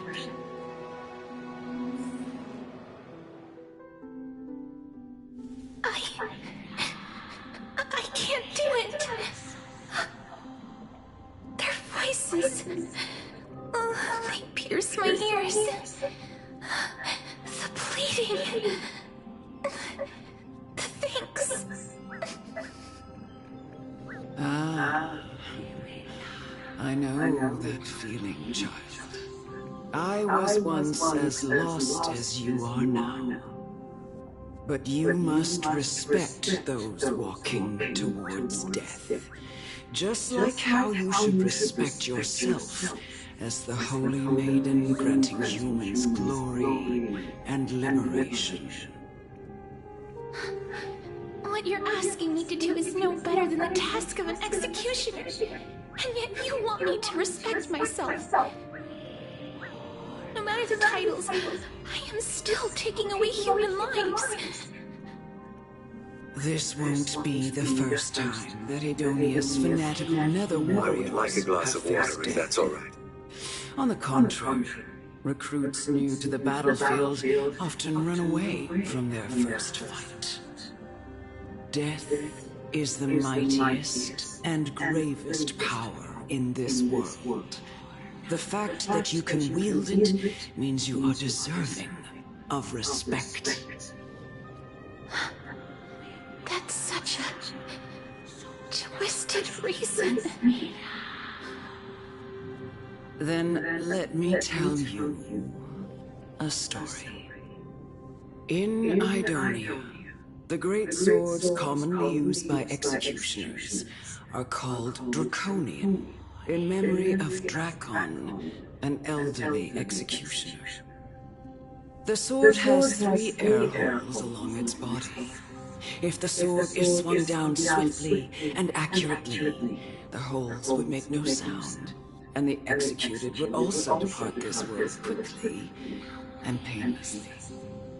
But should the executioner have any hesitation, the holes would produce a piercing whistle. On that cue, the screams of the executed are sure to follow. Every executioner after Drakon is to hone their sword skills every day in preparation of future executions. Every swing of their blade must be more resolute than the last, for failing to do so will bring pain. Pain for the dying, as well as pain for themselves. No. I can never get used to this. You misunderstand, child. I am not telling you to get used to it. I'm asking you to consider the source of the dead's suffering, and use that knowledge to fortify your future touches with more and more determination. Go, walk with the dead, and love them as you love life. Then you'll no longer hear those noises. Please, don't kill me. I don't want to die.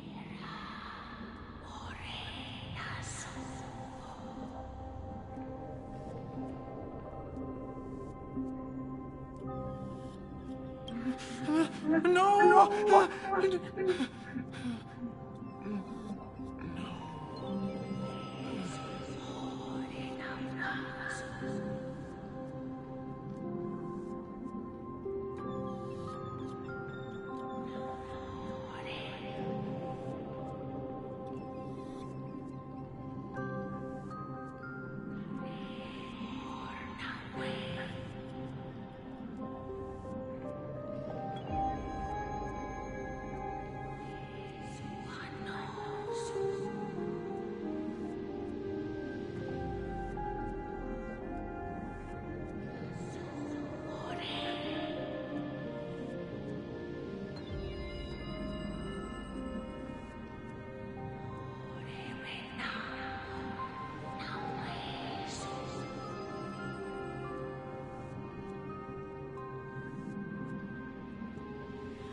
May you gain some insights through his sacrifice.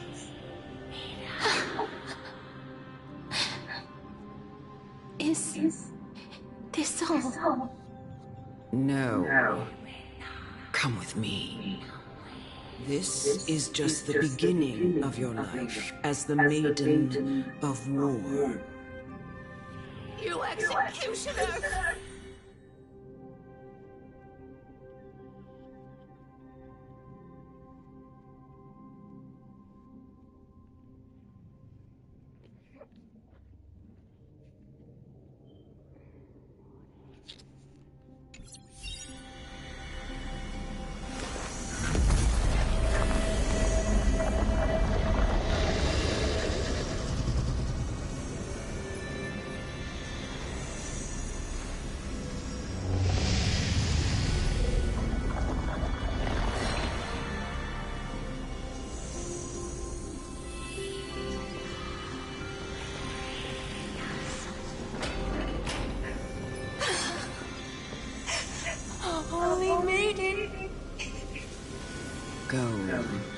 Grant her glorious death.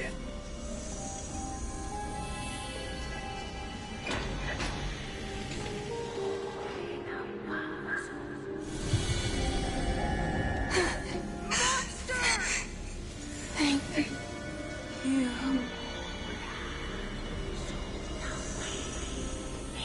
Do it then, Executioner. You...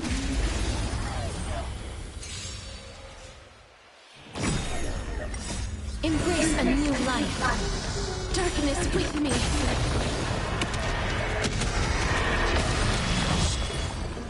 Got her on the tablet. Do it then, Executioner. You heard him.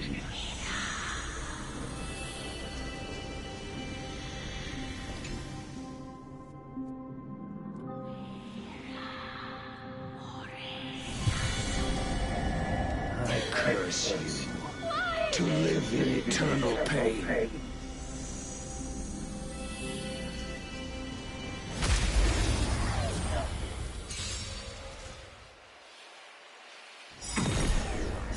Embrace a new life. Return to dust.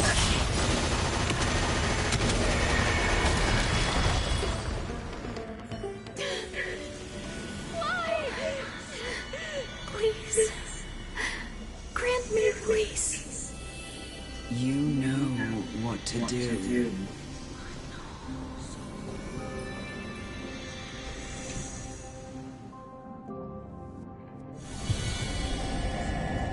When will this ever end?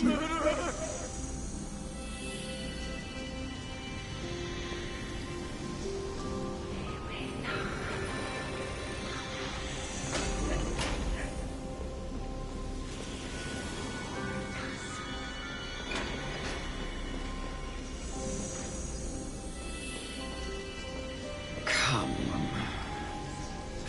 Fulfill your duty. What? What are you trying to do with me? I have aged. The time has come for me to heed the summons of Thanatos and journey to their domain. The final resting place of every Idonian. You're not that old yet. You still have many, many years ahead of you. No. I'm already dead. For I have come to fear my declining health and impending death. Ah, Casterus. Will you give me one last chance to charge towards fear and prove that I am no coward? I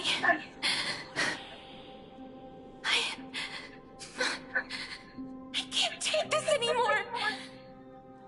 Child, it was I who brought you here from the frosty plains and set your farcical fate in motion.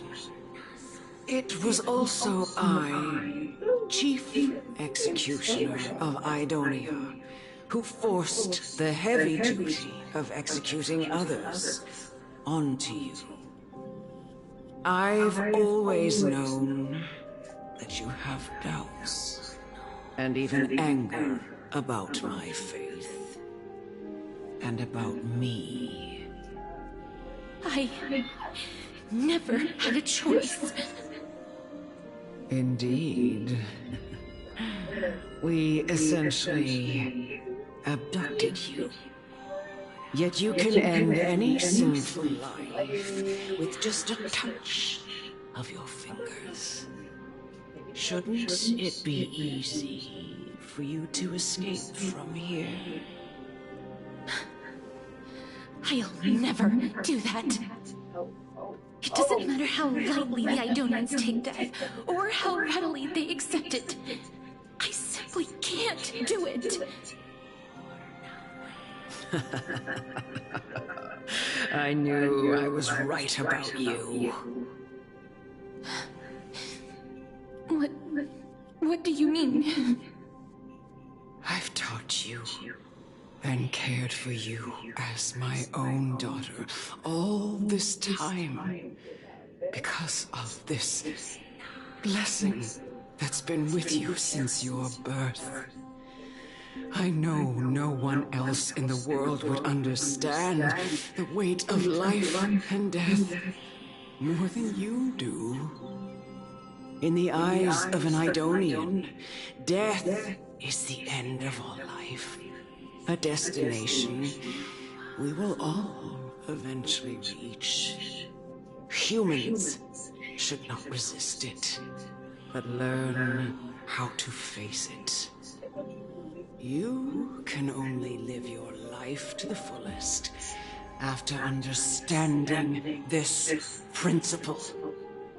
And when you do, even if you eventually leave Idonia's protection,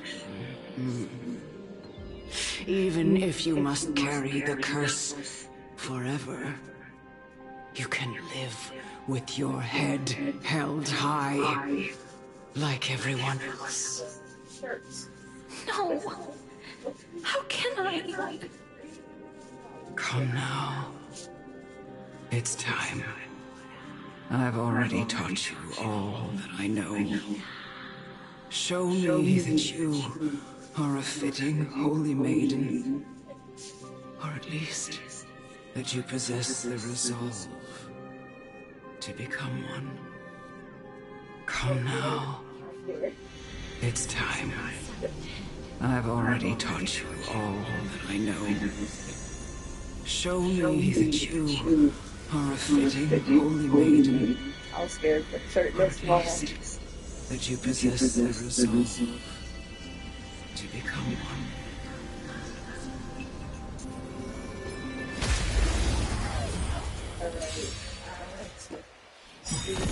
Please cherish this time. Embrace a new life. We can do anything! Darkness with me.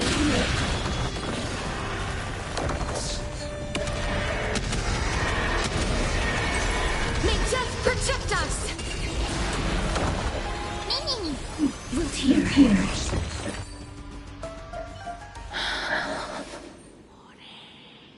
This was the last time I followed her command. I gently touched the elderly woman before me. The executioner, who had seen too much death, died the same way as everyone else. I gasped for air, a wistful look in her eyes, and a barely perceptible tremor in her fingertips. Elder Amunet, the person who tried to teach me about death, ultimately vanished like dew in the morning mist.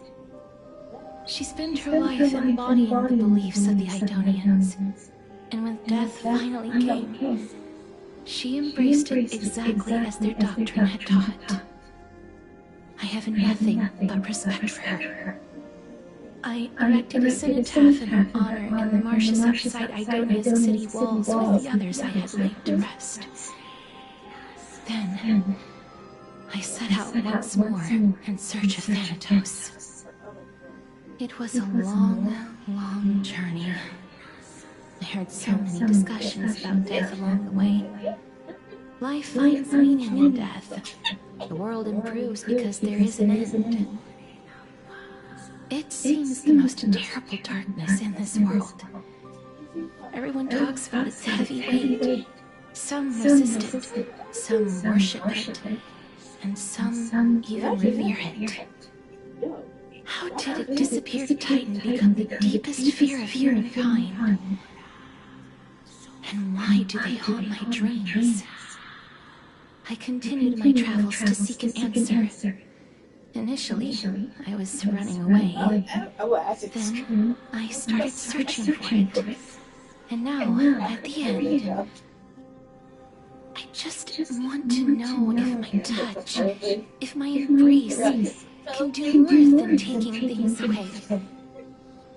Can I make anything? Can I leave anything behind? I don't want to die. Please, please, just let me go. I don't want to die, please. I don't want mercy like this. Just let me go. Oh shit, animation? Animation? Animation? I hate these icy hands. Oh shit. The animation. Hold up. Oh. Let's see. What the fuck? Bro, it's a pocket watch. That's what it was around there. What the fuck was that?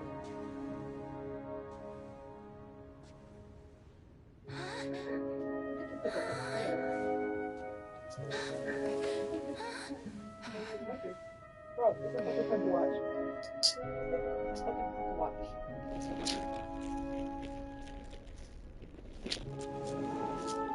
You got this? Get it over with. End its suffering.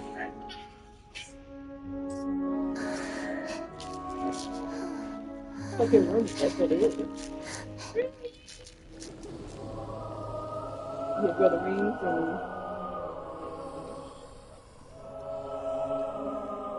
The Reaper has blessed your hands.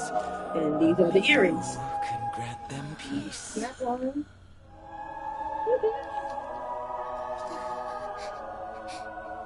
I got something funny. That man, I like to like the practice that she print on.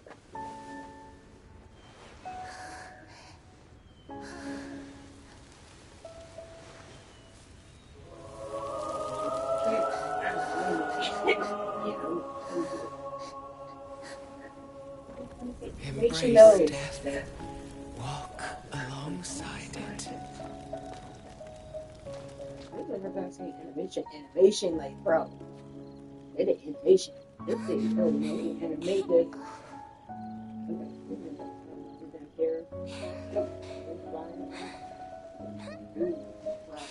Oh.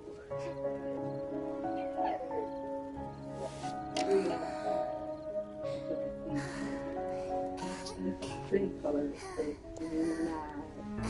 Well, it's kind of good, but it's just that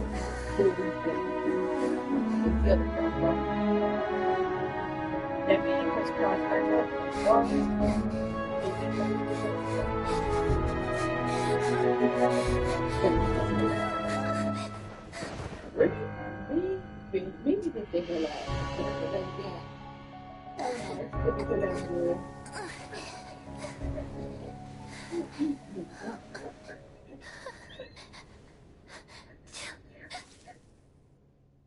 I can't see.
Is that you, Castoris?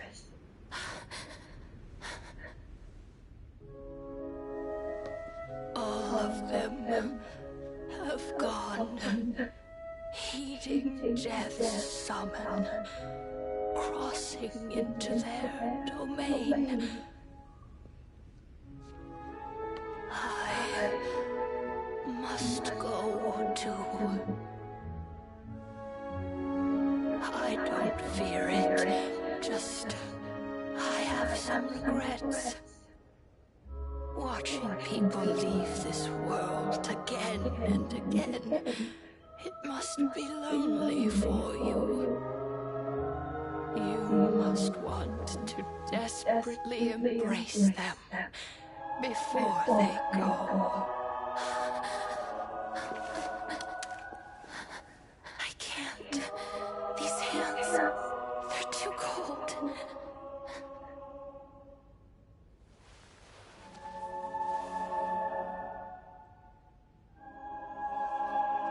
But Big Sister Castoris, your hands are so warm. Just like anyone else's. So go on. Don't hold back. Give me a warm hug.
Can hands like these really be warm?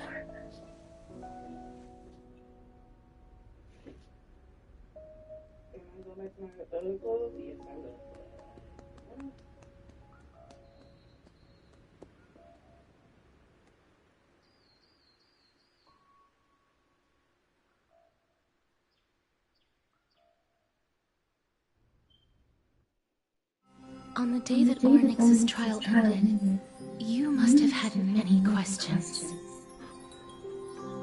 I felt just as confused. Why, as someone from beyond the sky, were you so cruelly dragged into Amphorius's fate? I wished I could take action, but no matter how hard I try, I cannot simply interact with the living as ordinary people do. Even when we brushed against each other unintentionally in the grove, and it was obvious that nothing had happened. When an almost unattainable hope finally welled up in my heart. When I thought that perhaps my touch would no longer bring sorrow, fate declared to me, it wasn't that the curse of death had finally been lifted, but that your soul no longer belonged to this world, and there was nothing left for my hands to take. Nothing. And did I really think this time would be any different? It's not that I don't understand this reality, just that I'm unwilling to accept it. Having walked such a long road, I am still unable to find the answer to life and death. I am resigned to eternal despair. Anything I wish to hold on to, death will inevitably wrest from my grasp. From that moment on, I lacked the courage to confront it again. Until Ornyx laid bare the cruel truth before us.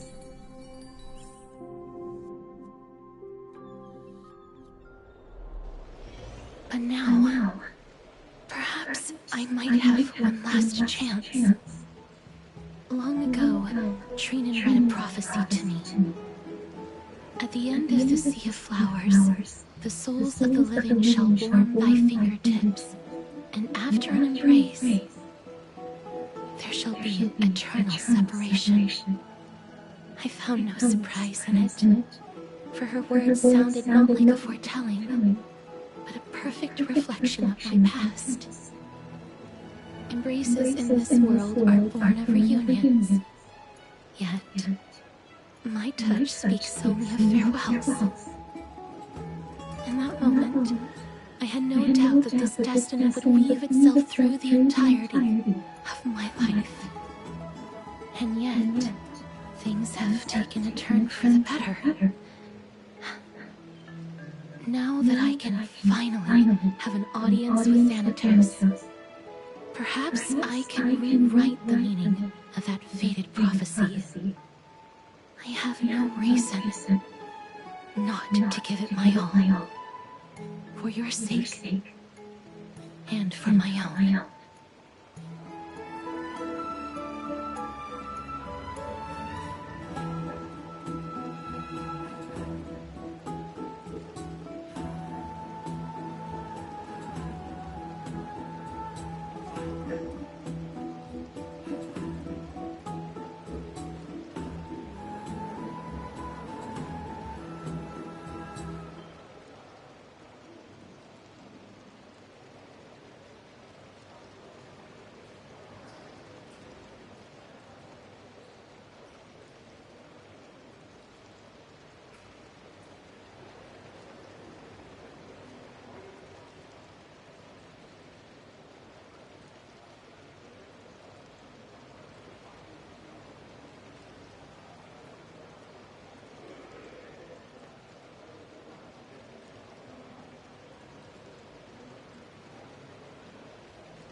With that, I won't have any regrets.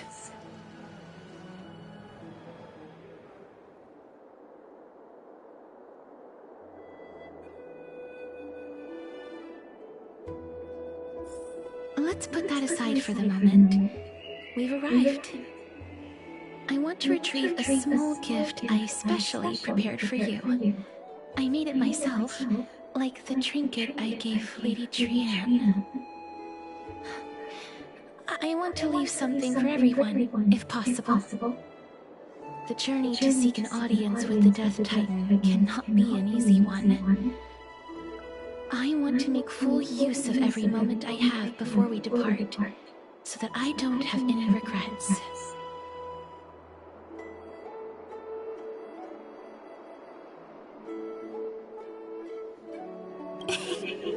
No, it isn't. You'll know when you see it. Look, it's right there. Huh? Where did it go? What's going on?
Years.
What?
Up down.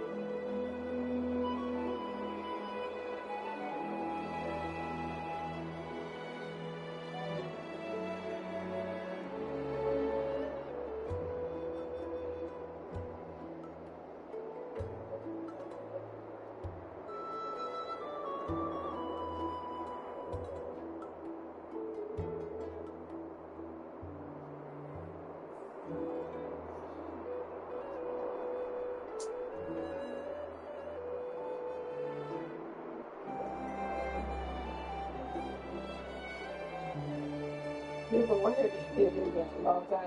I think I heard.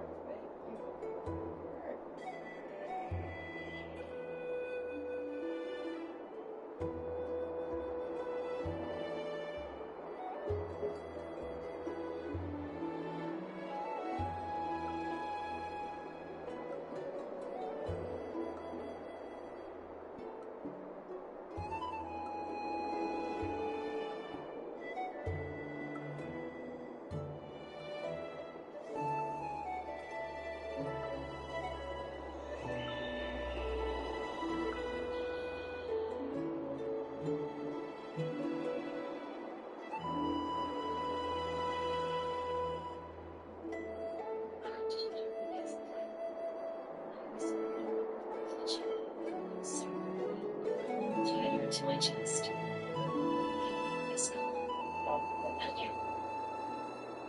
And I'm looking so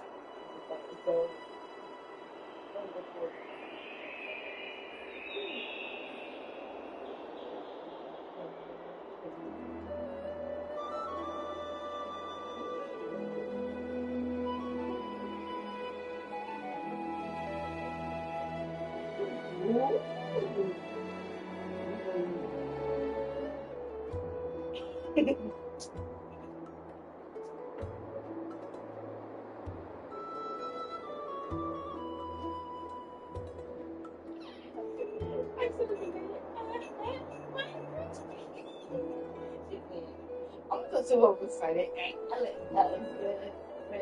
Bring me on. I didn't expect it to be this goddamn good, Rumi. Like, yeah.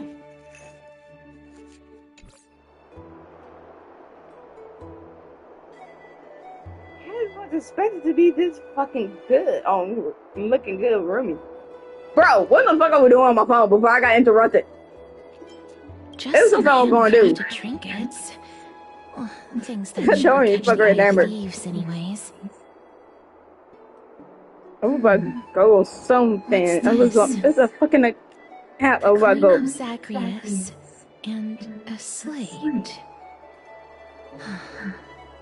Hey, change the cat. So it's her. Who? It's Lady Cypher, the demigod of Zagreus whom Lady Aglaia had spoken of. She's a master thief who's left legendary tales all over Emphorius. My bat's being. So many years have passed, yet she's still announcing herself in such a crass manner. Let's just do as the slate says and look for Lady Cypher.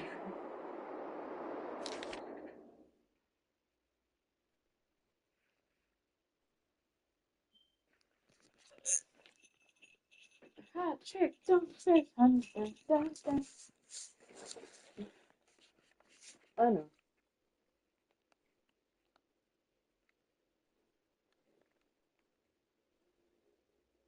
Kitty thief.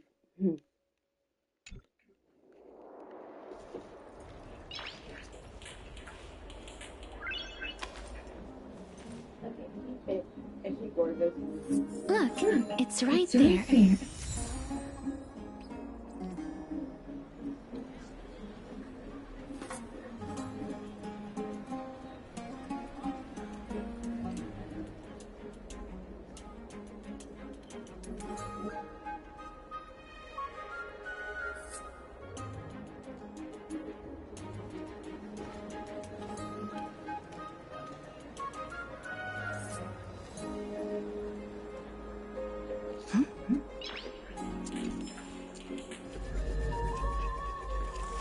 Must pursue her. There seems to be a new show at the backstage.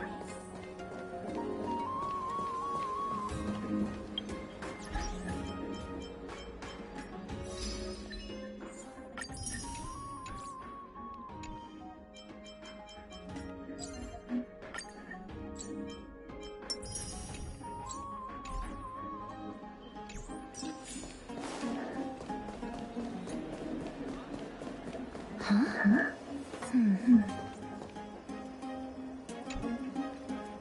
This is a trick she left for us.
good. Your face, nasty. Right for you. You got a little anti there.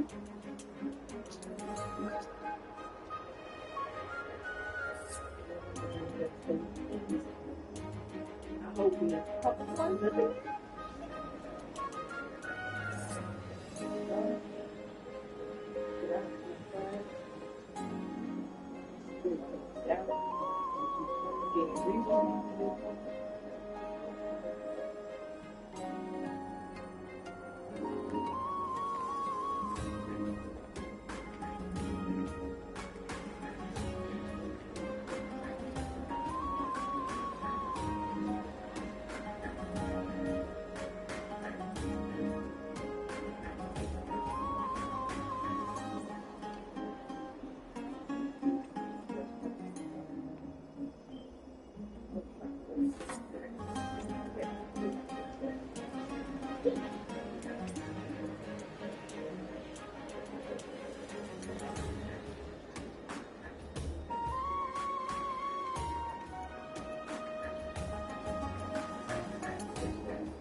Okay. What the fuck are we doing?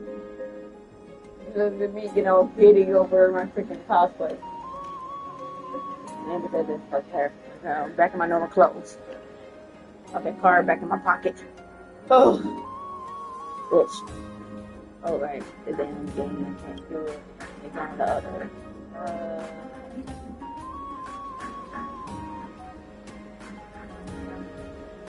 Oh, I was probably seeing it. I was probably took out that shit. So does it? Kinda now think about it. I probably can do it, but I can do it.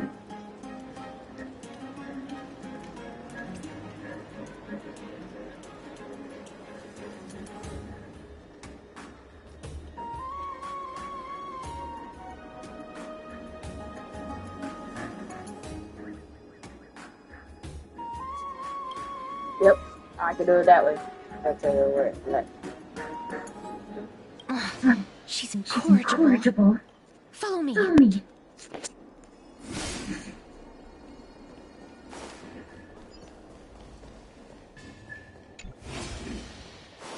This is the right one. We must pursue her.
Lady Cypher, please come on out.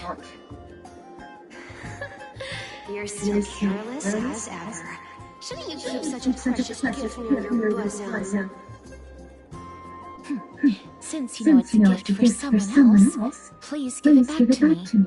Stop hiding among the people and letting the wind carry your voice. Now, since I know it's a gift, that just means I need to know its worth. The children of the wind never stay for long in one place. Unless your offer is tempting enough to still the wind. What say you? Name your price. I'll give you however much you want. Huh?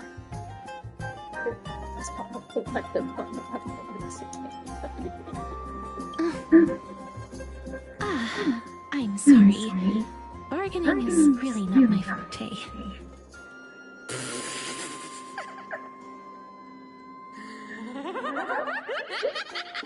No wonder they call you Princess Homebody.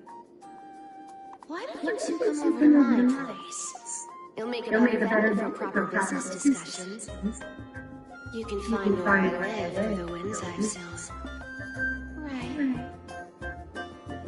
Piece of cake. I can do that even if I can only sense your soul. Alright, I'll see you there. Oh, by the way, everyone with me collecting your deposit before we reach an agreement, right? Now, come this way.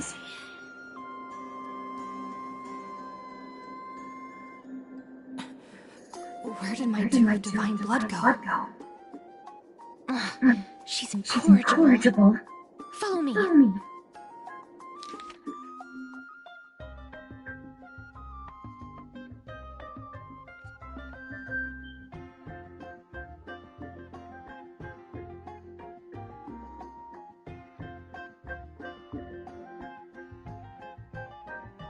Excuse me, are you gonna take my divine blood, Missy? The audacity of this cat.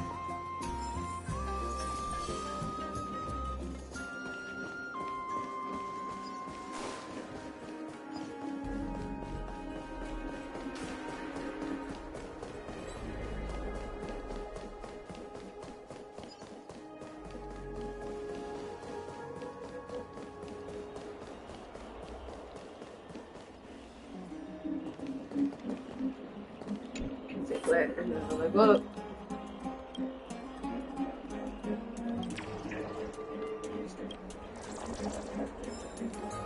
Yeah, I might as well cut that. Do that.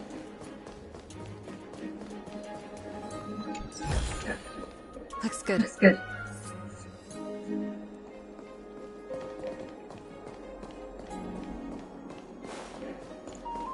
it really work?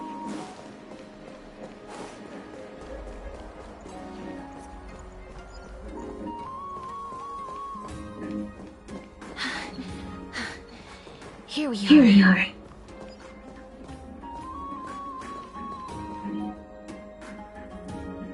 Over here! No, not that way! This way! Yes, it was so nice. Come on. If I really wanted to hide, you'd never find me. So relax, you two. No need to get your hackles up. I'm not that scary, am I? Yeah.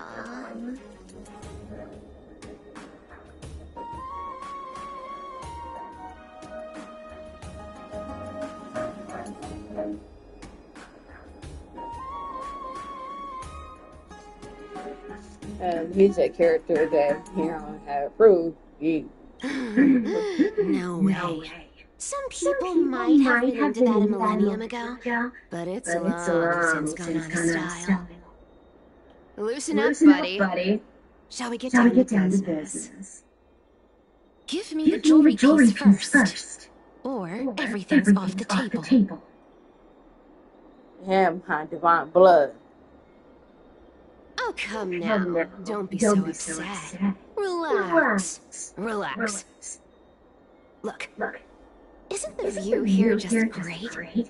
You can see what everyone is doing and where they're going. And they won't even know you're here. Now that we've broken the ice, let's get to the point. Everything I've said so far has been a joke. I'm inviting you two here for three things. 1. The seamstress found me and wants me to take you to Styxia to look for the Death Titan. 2. The Council of Elders also found me and wants me to make sure the core flame of Thanatos ends up in their hands. Oh, try.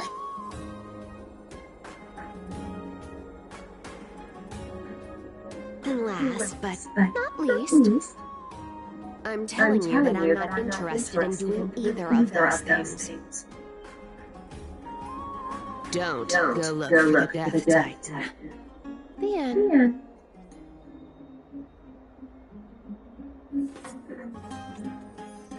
Wow, this is some high-quality stuff. And this room is full of it. How much are these worth? Did you get all this through that Aeronova gimmick? Some of it is family fortune, while the rest came from my business as a dressmaster. Don't liken the flame chase work to your shady dealings. Wow. I should have busted down your door instead of going around like a thief. Well, spill. Why are you giving me so much money? Payment for doing work. You're worth this much. Did you forget my stance to all this? I thought I made myself very clear. You wish to run away. Run away from your responsibilities, from the prophecy, and from your destiny. You shall walk with greed and die over petty change. I understand this prophecy weighs on you immensely. That is why I have never reproached the demigod of trickery for running away. But I need you right now, so don't turn me down. You know, maybe the gods got your tongue with their golden threads a while. I'm not hearing any sincerity in your words. Give me a reason why you're bowing your noble head to me. We lost Trian. The divine power of passages is running out. I need another demigod to escort Castoris and help her fulfill her lifelong wish. Oh, I get it now. You're sending Castoris to her death. And you want me to die with her. This is Castoris' own request. I have never seen her so determined. She brought this up herself? You're not pulling my leg. She's also made up her mind to leave her confused past behind. As will you, Cypher, when you finally make up your mind. Don't be so sure. Time is hard in the likes of you and I. But Castoris remains pure as driven snow.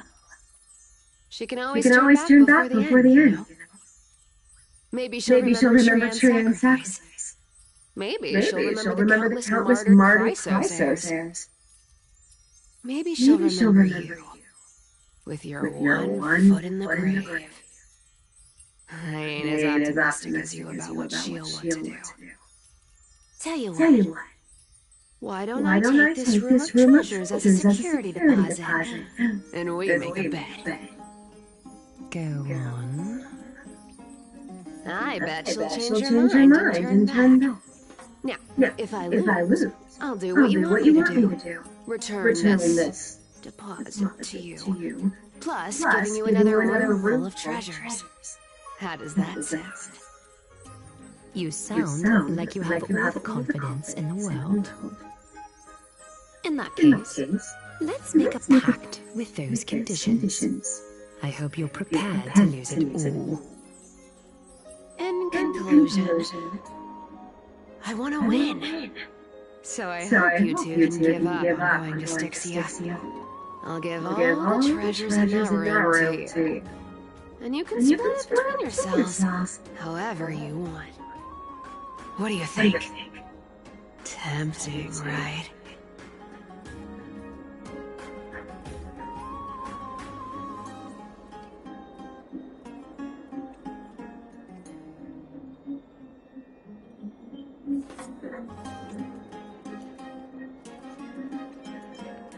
No! Your soul is almost gone for good. Oh? I can't go into the details, but we have to go to Styxia. I really don't get how. Princess, You keep talking about needing to find Thanatos, about getting rid of your curse, and you don't care about anything else. But did you ever live for your own pleasure? Even for just one day? What are you trying to say? I'm saying, contrary to your beliefs, Aglaia didn't take you in just so you can die for Aranova. The flame chase journey works hand in hand with sacrifices. Isn't that why you are always running away from Lady Aglaia? Fine. Never mind. We all have our own problems. I ain't gonna say anything anymore. It's not like I was gonna honor that anyway. But listen to me. Styxia is no tourist destination. Sure, the treasure's buried in there in 50 times richer than Aglaia was. Yet, I've never been there. And I never plan to. Because even a demigod can't be sure that you all got out of that place alive. And now I'm supposed to escort you to Styxia. Sure. Pay up.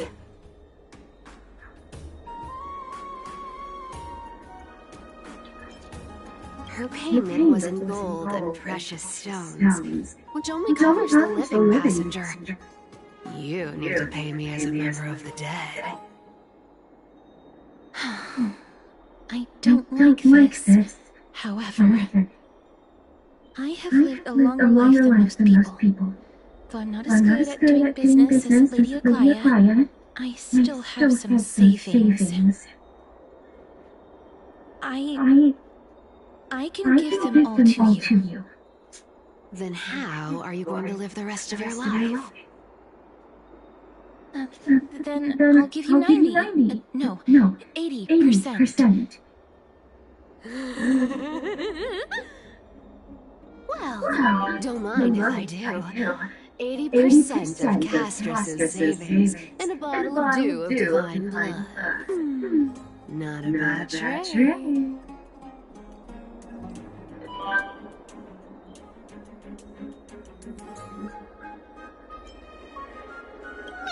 I'm so scared.